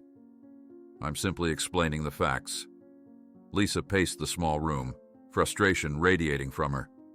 "Your charity has cost us everything that matters. Do you have any idea what it's like for me at that office? Everyone knows I'm just your token project. I haven't earned my place there." "I handled it badly," Marcus admitted. "I wanted to help but did everything wrong. Tried to buy solutions instead of building them with you." "And the school," Lisa continued, building momentum. "Jamal comes home every day carrying the weight of not belonging. Tamika cries herself to sleep missing her friends. We've traded financial struggle for social isolation." "Mom," Jamal interjected softly. "Tyler's doing better, though. His asthma—" "I know," Lisa acknowledged, her anger momentarily punctured by this undeniable truth. "That's the only reason I agreed to any of this." Marcus leaned forward, his hands clasped between his knees. "I never intended to uproot you from your community. I genuinely wanted to create opportunities, especially for Jamal." "Why?" Lisa demanded. "Why us?" "Because Jamal pulled you from that plane. Was this all about paying off some debt you felt you owed?" Marcus hesitated, seeming to struggle with his next words. "Partially, yes, but there's more to it." He reached for his wallet and withdrew a weathered photograph. "There's something you should see." He handed the photo to Lisa. She studied it with narrowed eyes before passing it to Jamal, confusion evident on her face. The photograph showed a much younger Marcus, perhaps 19 or 20, standing proudly in front of a university building. What struck Jamal immediately was that the young man in the photo was black. "I don't understand," Lisa said, looking between the photograph and Marcus. "I grew up in a neighborhood not very different from yours," Marcus explained quietly. "Foster care, actually. Multiple homes until I was 14, when the Blackwoods adopted me." The revelation hung in the air, transforming the atmosphere in the room. Jamal stared at Marcus with new eyes, trying to reconcile this information with everything he thought he knew about the man. "You're adopted?" he asked, unable to hide his surprise. Marcus nodded. "When I was 16, I tried to steal a car belonging to Dr. Raymond Carter, a university professor. Instead of calling the police, he offered me a job maintaining his yard. Later, he helped me apply to college, wrote recommendation letters, mentored me." His voice grew soft with remembrance. "He changed the trajectory of my life completely." "Why hide this?" Lisa asked, her tone less hostile but still wary. "It's not exactly shameful to be adopted." "I didn't hide it initially," Marcus explained. "But as I rose through the corporate ranks, my PR team suggested a cleaner narrative. The business world prefers executives with simple stories and impeccable pedigrees. Black foster kid makes good? Too complicated, too political. So gradually my history was sanitized." Jamal was staring at the photo, mesmerized by this glimpse into a past he never would have imagined. "Is that why you wanted to help us? Because someone helped you?" "Yes," Marcus admitted. "When you pulled me from that plane without hesitation, without calculation, it reminded me of Dr. Carter's kindness. I'd forgotten what it was like to be on the receiving end of genuine compassion." Lisa reclaimed the photograph, studying it more carefully. "So this whole time, this whole elaborate setup, was me trying to be for Jamal what Dr. Carter was for me," Marcus finished. "But I went about it all wrong. I threw money and resources at the situation instead of offering what really matters: respect, dignity, and choice." The room fell silent as Lisa and Jamal processed this revelation. The beeping monitors seemed louder now, marking the seconds of this pivotal moment. "I don't want your pity," Lisa finally said, though her voice had lost some of its edge. "And I don't want my children to grow up thinking they need to be rescued." "It was never pity," Marcus insisted. "I see enormous potential in Jamal, in all your children. Potential that might never be fully realized because of systemic barriers that have nothing to do with their abilities." Jamal shifted in the bed, drawing their attention. "If what you're saying is true, why not tell us from the beginning? Why all the secrecy about who you really are?" Marcus sighed deeply. "Habit, I suppose. I've lived behind this carefully constructed image for so long that I sometimes forget who I really am." He paused. "And honestly, I wasn't sure you'd believe me without proof. People see what they expect to see." Lisa handed the photograph back to Marcus. "So where does this leave us? Because we can't continue like this. I won't have my family living as your charity project, no matter how well-intentioned." "I understand," Marcus replied, tucking the photo away. "What if we start over? Renegotiate our arrangement based on mutual respect rather than obligation?" "What does that mean in practical terms?" Lisa asked, ever pragmatic. "It means your children continue their education, but as legitimate scholarship recipients, not special cases. It means you find work that actually uses your skills and experience, whether that's with my company or elsewhere." He paused. "And it means you live where you choose to live, not where I think you should." "And if we choose to go back to our old neighborhood?" Lisa challenged. "Then I'll help you find safe, adequate housing there," Marcus replied without hesitation. "Though I hope you'll consider alternatives that don't compromise Tyler's health." Jamal watched this exchange with growing wonder.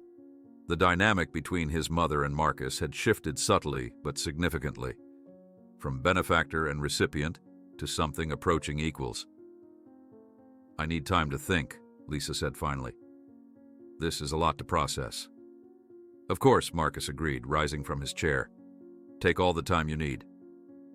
He turned to Jamal. I'm truly sorry about what happened today. If I'd been more transparent from the beginning, perhaps things would have unfolded differently. As Marcus reached the door, Jamal called out, Who was the person who believed in you? Marcus paused, hand on the doorknob, and turned back. Dr. Carter. He was a literature professor who grew up poor in rural Georgia, first in his family to go to college, earned his Ph.D. on scholarships and determination. A fond smile softened his features. He used to say that privilege isn't just about money, it's about who believes in you when no one else does. After Marcus left, Lisa sank into the chair he had vacated, her expression troubled and thoughtful. Do you believe him? Jamal asked quietly. Lisa considered the question carefully. I don't know. But that photo, it would be an elaborate lie to construct. She ran a hand over her face. And it would explain some things about how he's approached all this. Clumsy but sincere. They sat in contemplative silence, both lost in their own thoughts about what this revelation meant for their future. If really you want to help, said Lisa, rising to leave, stop trying to transform us into something we're not and start valuing who we really are. Leaving Marcus alone in the room with Jamal, who finally asked, Who was the person who believed in you? Marcus lowered himself into the chair beside Jamal's hospital bed, the question hanging between them. His name was Dr. Raymond Carter, a university professor who found me trying to steal his car when I was 16 years old. The steady beeping of the hospital monitors provided a rhythmic backdrop as Marcus settled into his story. His voice took on a different quality, less polished, more authentic, with traces of an accent he normally suppressed. I was desperate that night. My fourth foster home in 2 years was falling apart. Another kid had stolen my shoes, and I needed money to buy new ones or face another beating at school. Marcus stared at his hands. Dr. Carter's Buick was parked on a dark street near campus. I figured an absent-minded professor would be an easy mark. Jamal shifted in the bed, wincing slightly at the pain in his ribs, but fully absorbed in the unexpected story. He caught me red-handed, jimmying the lock. Instead of calling the cops, he asked why I was stealing his car.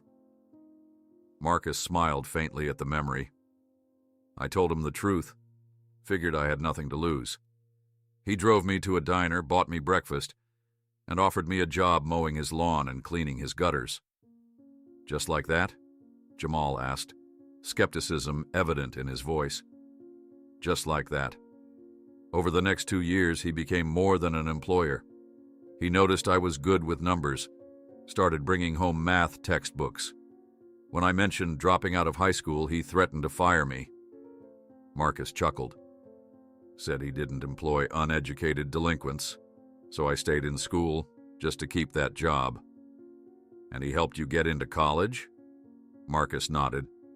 Drove me to campus tours, edited my application essays, fought for scholarships on my behalf. When the Blackwoods adopted me at 14, they provided stability, but it was Dr. Carter who gave me direction, a purpose.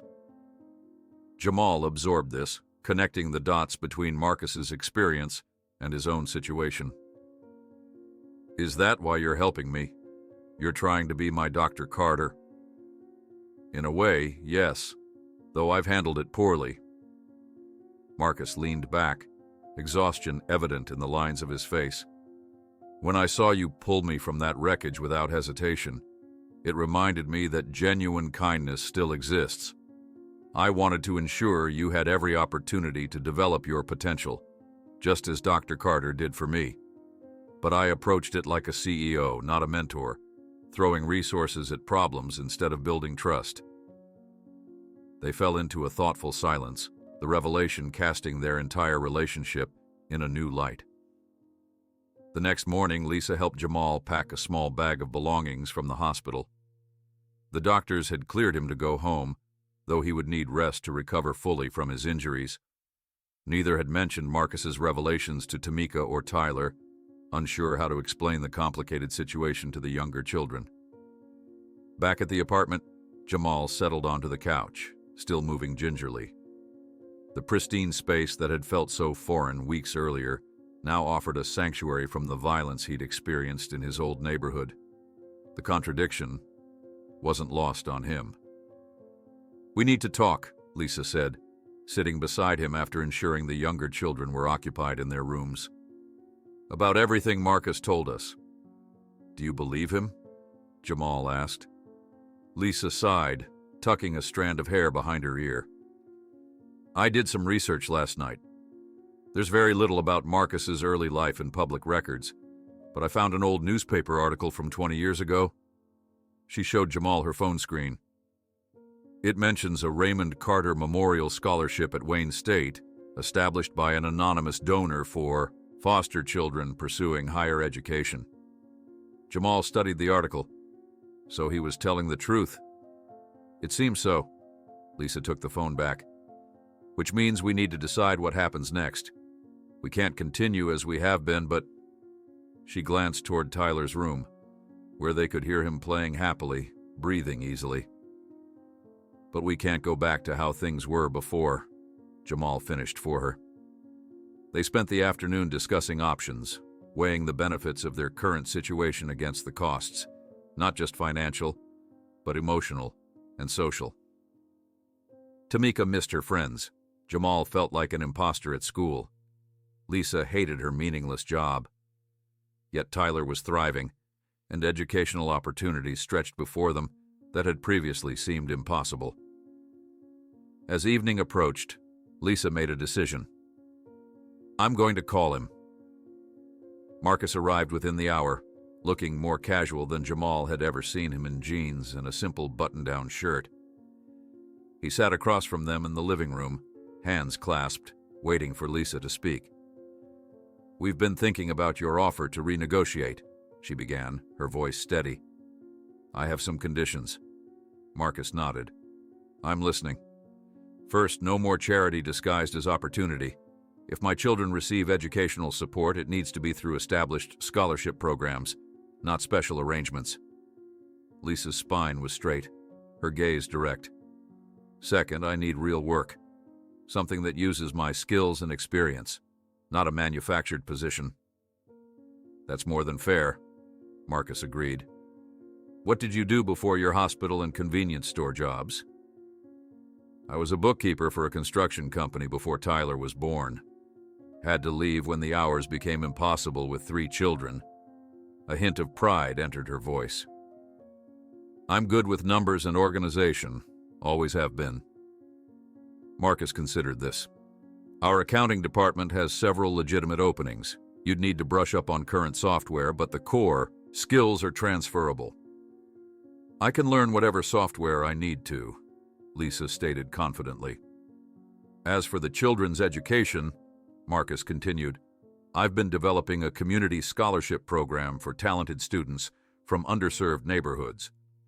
It was inspired by Jamal, but it's meant to be much broader. Your children could be among the first recipients, evaluated by the same criteria as everyone else." Lisa nodded slowly. "That sounds more appropriate." "And where we live?" Jamal asked, entering the conversation. "Mom doesn't want to feel indebted to you for housing either." Marcus spread his hands. "That's entirely your choice. This apartment is paid through the end of the year regardless. Consider it compensation for the disruption you've experienced. After that, you can stay and pay market rent, find another place, whatever works best for your family." The frankness of the discussion, without the power imbalance that had characterized their previous interactions, felt like breathing fresh air after months in a stuffy room. "There's one more thing," Lisa added. "Our old community. They're suffering from the same displacement we experienced.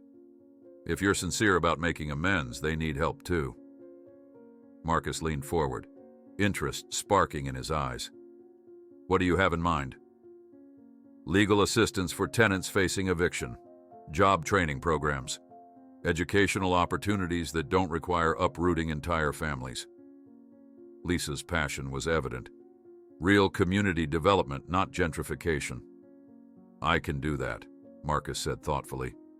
In fact, I've been reconsidering my company's approach to urban development entirely. Perhaps you could advise on a more equitable model. They talked for hours, outlining a new relationship built on mutual respect rather than obligation. By the time Marcus left, the framework of a genuine partnership had emerged, one that acknowledged both the Williams family's needs and their dignity. Over the following week, changes began immediately. Lisa interviewed for a legitimate position in the accounting department at Blackwood Industries, impressing the hiring manager with her aptitude and experience. She was offered the job based on merit, with a salary appropriate to the role, less than her previous special position, but earned through genuine contribution. The children's educational status was converted to a formal scholarship program with clear criteria and expectations.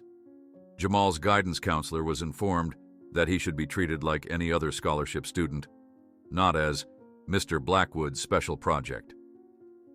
Most significantly, Lisa began working with Marcus's legal team to establish a foundation, providing housing assistance and educational opportunities for families displaced by development projects, including those from their former neighborhood. 10 days after the hospital confrontation, Marcus arrived for his now regular weekend visit with Jamal. Instead of robotics parts, he brought architectural drawings. "I want your opinion on something," he said, spreading the plans across the dining table. "This is the community center we're planning for your old neighborhood. Part of a new approach to development, improving existing communities rather than displacing them." Jamal studied the drawings with interest. The design incorporated a medical clinic, educational spaces, job training facilities, and recreational areas, all tailored to the community's actual needs. "This is actually good," Jamal admitted, genuinely impressed. "The foundation will be called the Carter Williams Initiative," Marcus added, "if that's acceptable to your mother." Lisa, who had been listening from the kitchen doorway, stepped forward. "Why Williams?" "Because your family reminded me of where I came from and what matters," Marcus replied simply. "And because I hope you'll help lead it." Later, after Marcus had left, the family gathered around the dinner table, a new sense of possibility energizing their conversation. Tamika reported making her first real friend at school, while Tyler excitedly described his science project on air quality that had earned him top marks. "What about you, Jamal?" Lisa asked, noticing her eldest had been quieter than usual. "You've been thinking hard about something." Jamal nodded.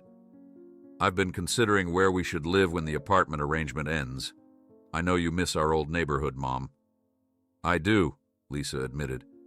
"But I don't miss the mold, the crime, or watching Tyler struggle to breathe." "I found something," Jamal said, pulling up a property listing on his phone. "It's a townhouse in Riverview, not too far from my school, but in a mixed neighborhood with all kinds of families. Not super rich, not super poor. Kind of in between like us." Lisa took the phone, scrolling through the images with growing interest. "This looks possible. The price is high, but not completely out of reach with my new position." She looked up at her son with a mixture of pride and wonder. "When did you get so practical?" Jamal shrugged, smiling despite his still healing lip. "I had a good teacher." As they discussed the possibilities, a knock at the door interrupted their conversation. Lisa opened it to find Marcus, who had apparently returned after forgetting his briefcase. "I'm sorry to intrude again," he said, retrieving his case from beside the couch. "But I wanted to give you this before I forgot." He handed Lisa an envelope. "Found an apartment near the children's school, in a mixed neighborhood, neither rich nor poor, a place where you can build a bridge between these worlds." The Williams family stood in the entryway of their new apartment, cardboard boxes stacked around them. Morning light streamed through uncovered windows, illuminating the space that would become their new home. Not as luxurious as the previous apartment Marcus had provided, but considerably nicer than their original living situation. Most importantly, it was theirs, chosen by them, in a neighborhood that represented a middle ground between the two worlds they had inhabited. "This feels right," Lisa said quietly, setting down a box labeled Kitchen. She moved to the window, looking out at the street below where children of different backgrounds played together on the sidewalk. A smile of cautious optimism crossed her face. Tamika immediately ran to explore, her footsteps echoing through the empty rooms. "Can I pick my room first?" she called from down the hallway. "Share with your brother like always," Lisa replied automatically, then paused. "Actually, there's enough space here. You can each have your own room." Tyler's eyes widened. "My own room? Really?"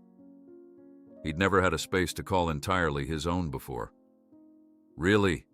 Lisa confirmed, watching joy spread across her youngest child's face. Jamal carried in the last of the boxes from the moving truck that Marcus had arranged, not as a handout, but as part of their renegotiated agreement. He set it down and joined his mother at the window. "Different, isn't it?" he observed, watching the diverse group of children outside. "Not just rich kids or just kids from the projects, everyone mixed together." Lisa nodded. "That's why I chose this place. A fresh start where you don't have to be defined by where you came from." The process of unpacking and settling in took most of the weekend. By Monday morning, when Jamal returned to Westlake Academy, his approach was noticeably different. He walked through the ornate entrance with his shoulders straight, no longer feeling like an imposter but someone with a purpose. In world history class, when Mr. Peterson asked about different approaches to urban development throughout the centuries, Jamal raised his hand, something he rarely did before. "Yes, Mr. Williams." The teacher seemed surprised by his participation. "I think there's a fundamental difference between development that displaces communities and development that enhances them while preserving their character," Jamal stated, drawing on his recent conversations with Marcus about the Carter-Williams initiative. "History shows that the most successful cities grow organically with their populations, not by pushing out existing residents." The teacher blinked, clearly impressed by the thoughtful response. "That's an excellent observation. Are you interested in urban planning?" Jamal considered this. "Maybe. I'm interested in creating solutions that work for everyone, not just those with money and power." After class, Carter Bishop approached Jamal in the hallway, the same student who had previously taunted him about being a charity case. "That was actually pretty smart what you said in class," Carter admitted reluctantly. "Thanks," Jamal replied simply, neither seeking his approval nor showing resentment for past slights. Carter seemed thrown by this response. "My dad says Blackwood's new community development approach is cutting into profits. Is it true you're involved with that somehow?" "I have some input," Jamal acknowledged. "My family knows what communities like that actually need, not just what developers think they need." Carter studied him with new interest. "Huh. Maybe you're not just here because Blackwood felt sorry for you." "I never was," Jamal stated firmly, then walked away, leaving Carter staring after him. That afternoon, Lisa attended her orientation at Blackwood Industries' accounting department. Unlike her previous position, this role came with specific responsibilities, deadlines, and expectations. The department manager, Ms. Ortiz, treated her professionally, without the condescension she had experienced before. "Your experience with construction accounting will be useful," Ms. Ortiz explained as she showed Lisa her workstation. "We handle several development projects that require similar oversight." "I'm looking forward to contributing," Lisa replied, settling into her new desk with a sense of legitimate belonging. During her lunch break, Lisa received a call from an unfamiliar number. The caller identified herself as Shanice's mother from their old neighborhood. Heard you're working with some foundation now, the woman said, a hint of suspicion in her voice. Something about helping folks from the neighborhood? The Carter Williams Initiative, Lisa confirmed. We're just getting started, but yes, the goal is to provide resources for families facing displacement. The skepticism was evident. Sounds nice on paper, but we've heard promises before. Why should this be any different? Because I'm involved, Lisa stated firmly. I live there. I know what our community needs, and I have direct input on how resources are allocated. There was a long pause before Shanice's mother responded. We're having a community meeting at New Hope Church on Thursday. Maybe you should come. Explain this initiative yourself. Lisa agreed immediately, recognizing both the challenge and opportunity the invitation represented. Meanwhile, Tyler was thriving in his new school. His teacher had identified his aptitude for mathematics and moved him into an advanced group, challenging him in ways his previous school never had. Mom, he exclaimed when Lisa picked him up that afternoon. Ms. Johnson says I can join the math competition team. She says I'm gifted. Lisa hugged him tightly, her throat constricting with emotion. That's wonderful, baby. I always knew you were special. For Tamika, the adjustment had been harder. Unlike Tyler, who adapted easily to new situations, she missed her old friends deeply. But that day, she emerged from school walking alongside another girl, their heads bent together in animated conversation.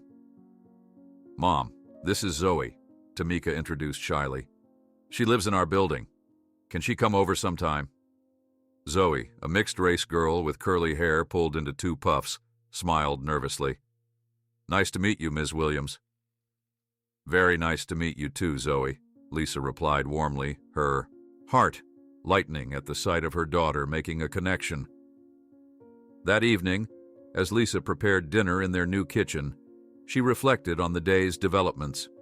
All three children seemed to be finding their footing in this new reality, not as charity cases, but as individuals with legitimate talents and contributions to make.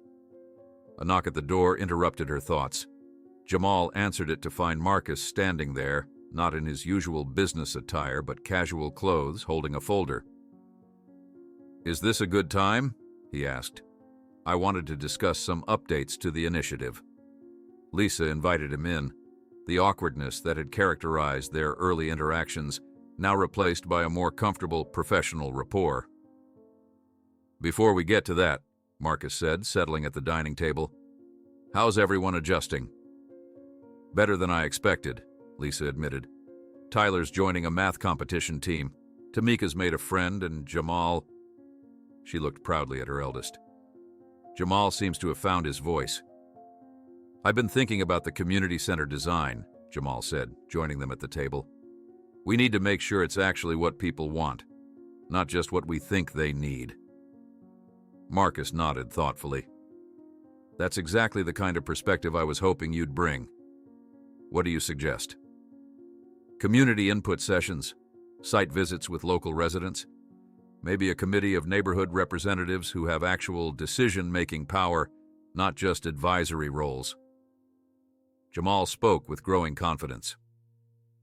I'm meeting with some of our old neighbors on Thursday, Lisa added. They're skeptical, as they should be. We need to prove this isn't just another empty promise. What if we attend together? Marcus suggested. I can bring the architectural plans, answer financial questions, and you can speak to the community aspects. Lisa considered this. That might work, actually. Seeing us working as partners rather than whatever they think this is. The conversation shifted to specifics of the initiative, with Jamal contributing ideas about youth programs based on what he knew his former neighbors needed most: safe spaces after school, technology access, mentorship opportunities.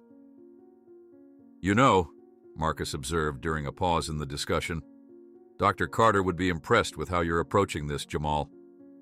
He always said the best solutions come from those who understand the problem firsthand.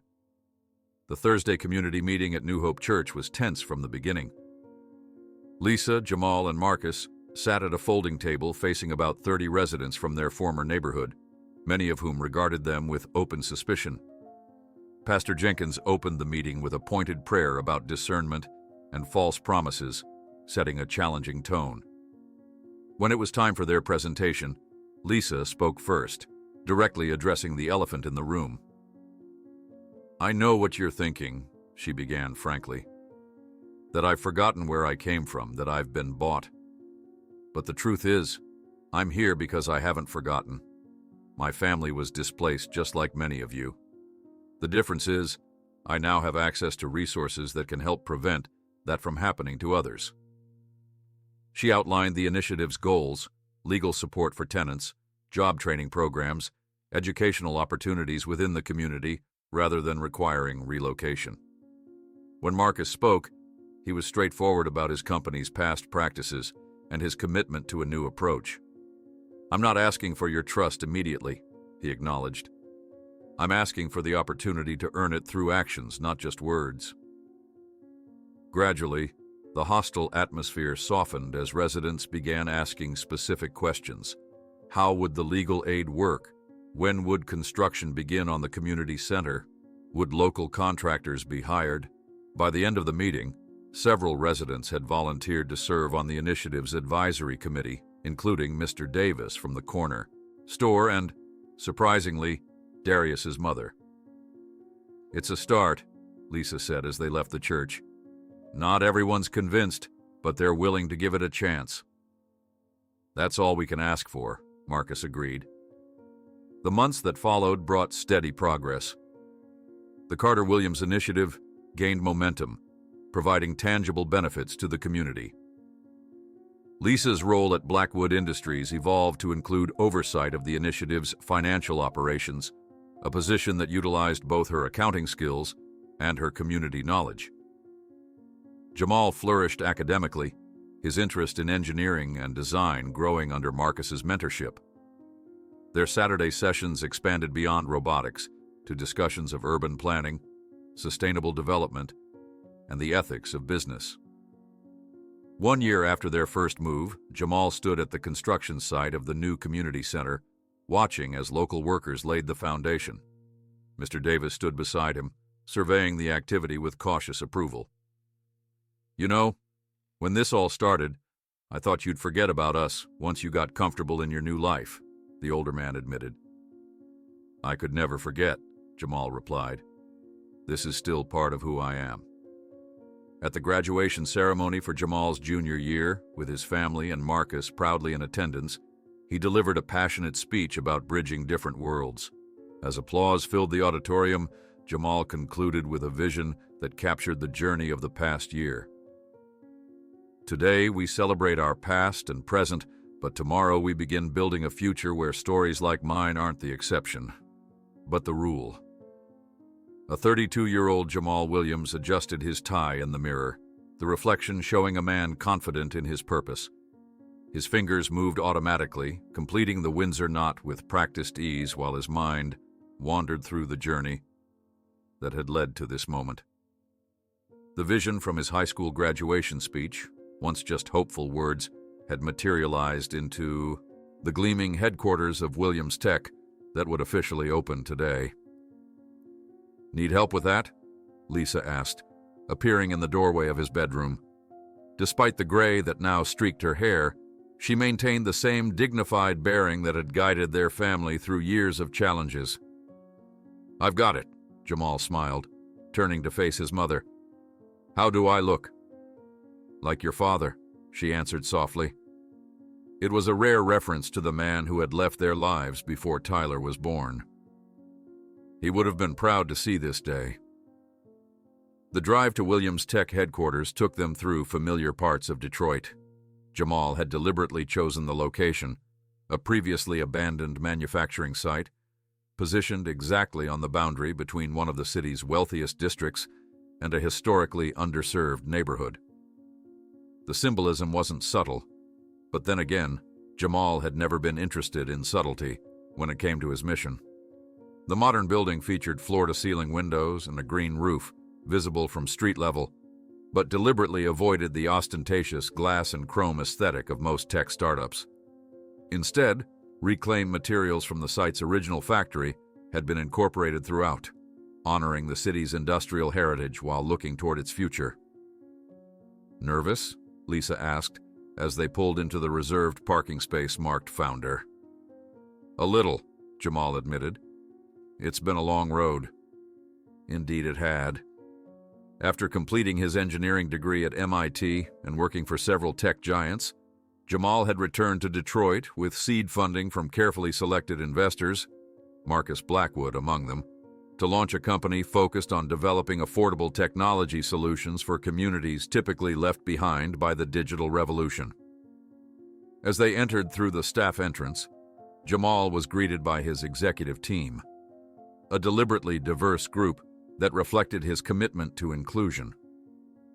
The lobby was already filling with guests for the inauguration ceremony, from local community members to tech industry leaders. "Mom," Tamika called, waving from across the atrium. At 29, she had become a formidable academic, recently tenured as an associate professor of urban studies at Wayne State University.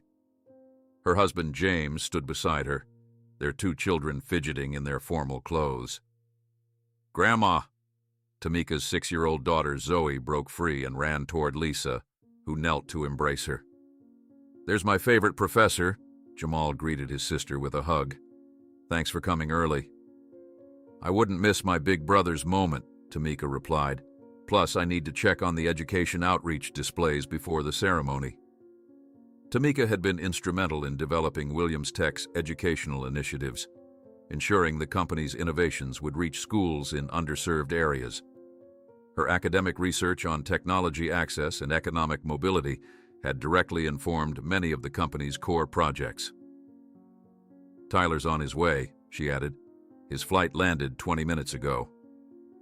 At 26, Tyler had become Dr. Williams, specializing in respiratory medicine with a focus on environmental health disparities. His research into how air quality affected communities like their former neighborhood had earned him recognition in medical circles, and he divided his time between clinical practice in Chicago and research collaborations with environmental justice organizations. "Mr. Williams?" A staff member approached. "Dr. Blackwood has arrived." Jamal nodded. "Show him to my office, please. I'll be right there." Marcus Blackwood entered the building using a sleek black cane, a necessity since a minor stroke 3 years earlier. At 74, his hair had turned completely white, but his sharp intelligence remained undiminished. He had officially retired from daily operations at Blackwood Industries, though he maintained his position as chairman of the board. "The prodigal mentor returns," Jamal greeted him warmly, embracing the older man with genuine affection. "Hardly prodigal," Marcus retorted with a smile. "I've been advising you on this project for years." "And still offering unsolicited advice," Jamal laughed. "Some things never change." Their relationship had evolved over the decades from benefactor-recipient to mentor-protege to something approaching peers, though Jamal still valued Marcus's counsel enormously.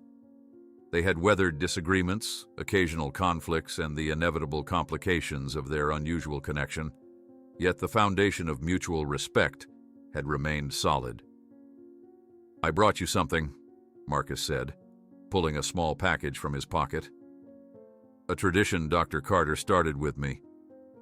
Inside the package, Jamal found a business card holder made of polished wood. Engraved on its surface was a simple message: "To change a life is to change the world." "Thank you," Jamal said quietly, understanding the significance of the gesture. A knock at the door interrupted the moment. "Sorry to intrude," Lisa said, "but Tyler's here, and the ceremony starts in 15 minutes. The auditorium was filled to capacity, community members seated alongside investors, tech industry leaders mingling with former residents of their old neighborhood. Mr. Davis, now in his 70s but still sharp as ever, occupied a place of honor in the front row.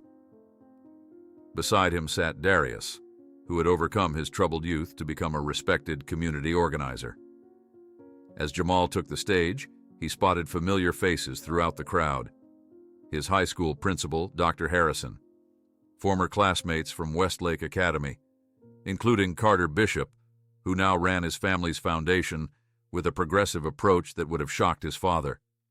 Even Pastor Jenkins, considerably older but still commanding in his presence, had accepted the invitation. The ceremony began with a traditional blessing from a local elder, followed by brief remarks from the mayor. Then Lisa took the podium to introduce the Carter Williams Foundation's newest initiative, a comprehensive technology training program for residents of underserved communities with guaranteed job placements for graduates.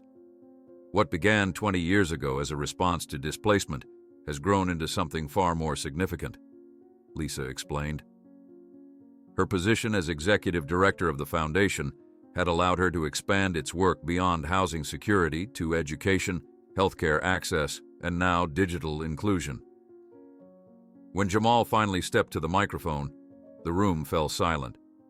Video cameras from local and national news outlets focused on him as he surveyed the gathered crowd. 20 years ago, I pulled a man from a burning airplane, he began, deliberately acknowledging the event that had changed their lives. I was 12 years old, collecting scrap metal to help my family make ends meet. I didn't know the man was Marcus Blackwood. I didn't know that single act would alter the trajectory of not just my life, but my entire community.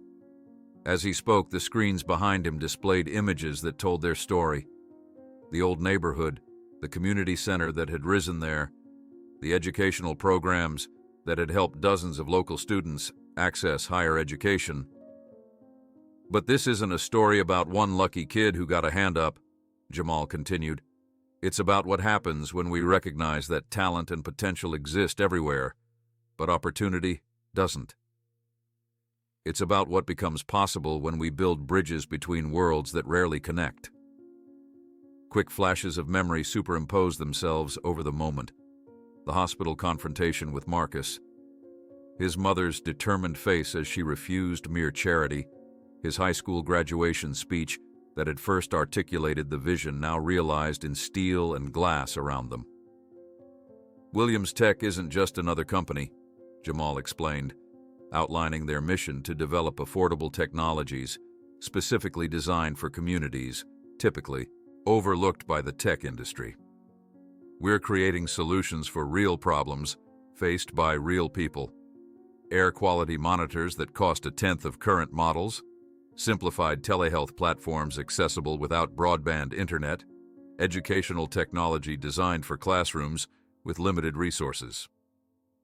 He announced their flagship initiative, the Blackwood Williams Innovation Program, which would identify promising inventors and entrepreneurs from underserved communities and provide comprehensive support to bring their ideas to market.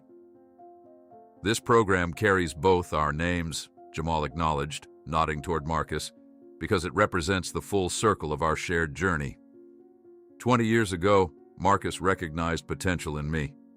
Today, we're creating systems to ensure that recognition isn't left to chance. From his seat in the front row, Marcus nodded slightly, visibly moved by the permanent association of his name with a legacy he could be genuinely proud of. After the ceremony, as guests mingled and explored the innovative displays throughout the building, Lisa gathered the first cohort of Innovation Program participants for a group photo. 15 individuals of various ages and backgrounds, each with ideas that could transform their communities, stood nervously before the photographers. Jamal made his way through the crowd, accepting congratulations and answering questions. Eventually, he found himself near the educational technology exhibit, where a young girl was intently focused on debugging a simple program. Her concentration was absolute, oblivious to the celebration around her. "That's impressive coding for someone your age," he observed, crouching beside her. The girl looked up, momentarily startled. She couldn't have been more than 12, with bright, intelligent eyes and close-cropped hair. "I taught myself," she said with quiet pride, "using the computers at the community center." The one on Elmwood? Jamal asked, recognizing the location of one of the Carter Williams Foundation's earliest projects. She nodded. My mom works 2 jobs, so I go there after school. They have coding classes on Tuesdays. What's your name? Zaria, she replied. Zaria Johnson. Well, Zaria Johnson, that algorithm you just fixed is something most of my junior developers would struggle with.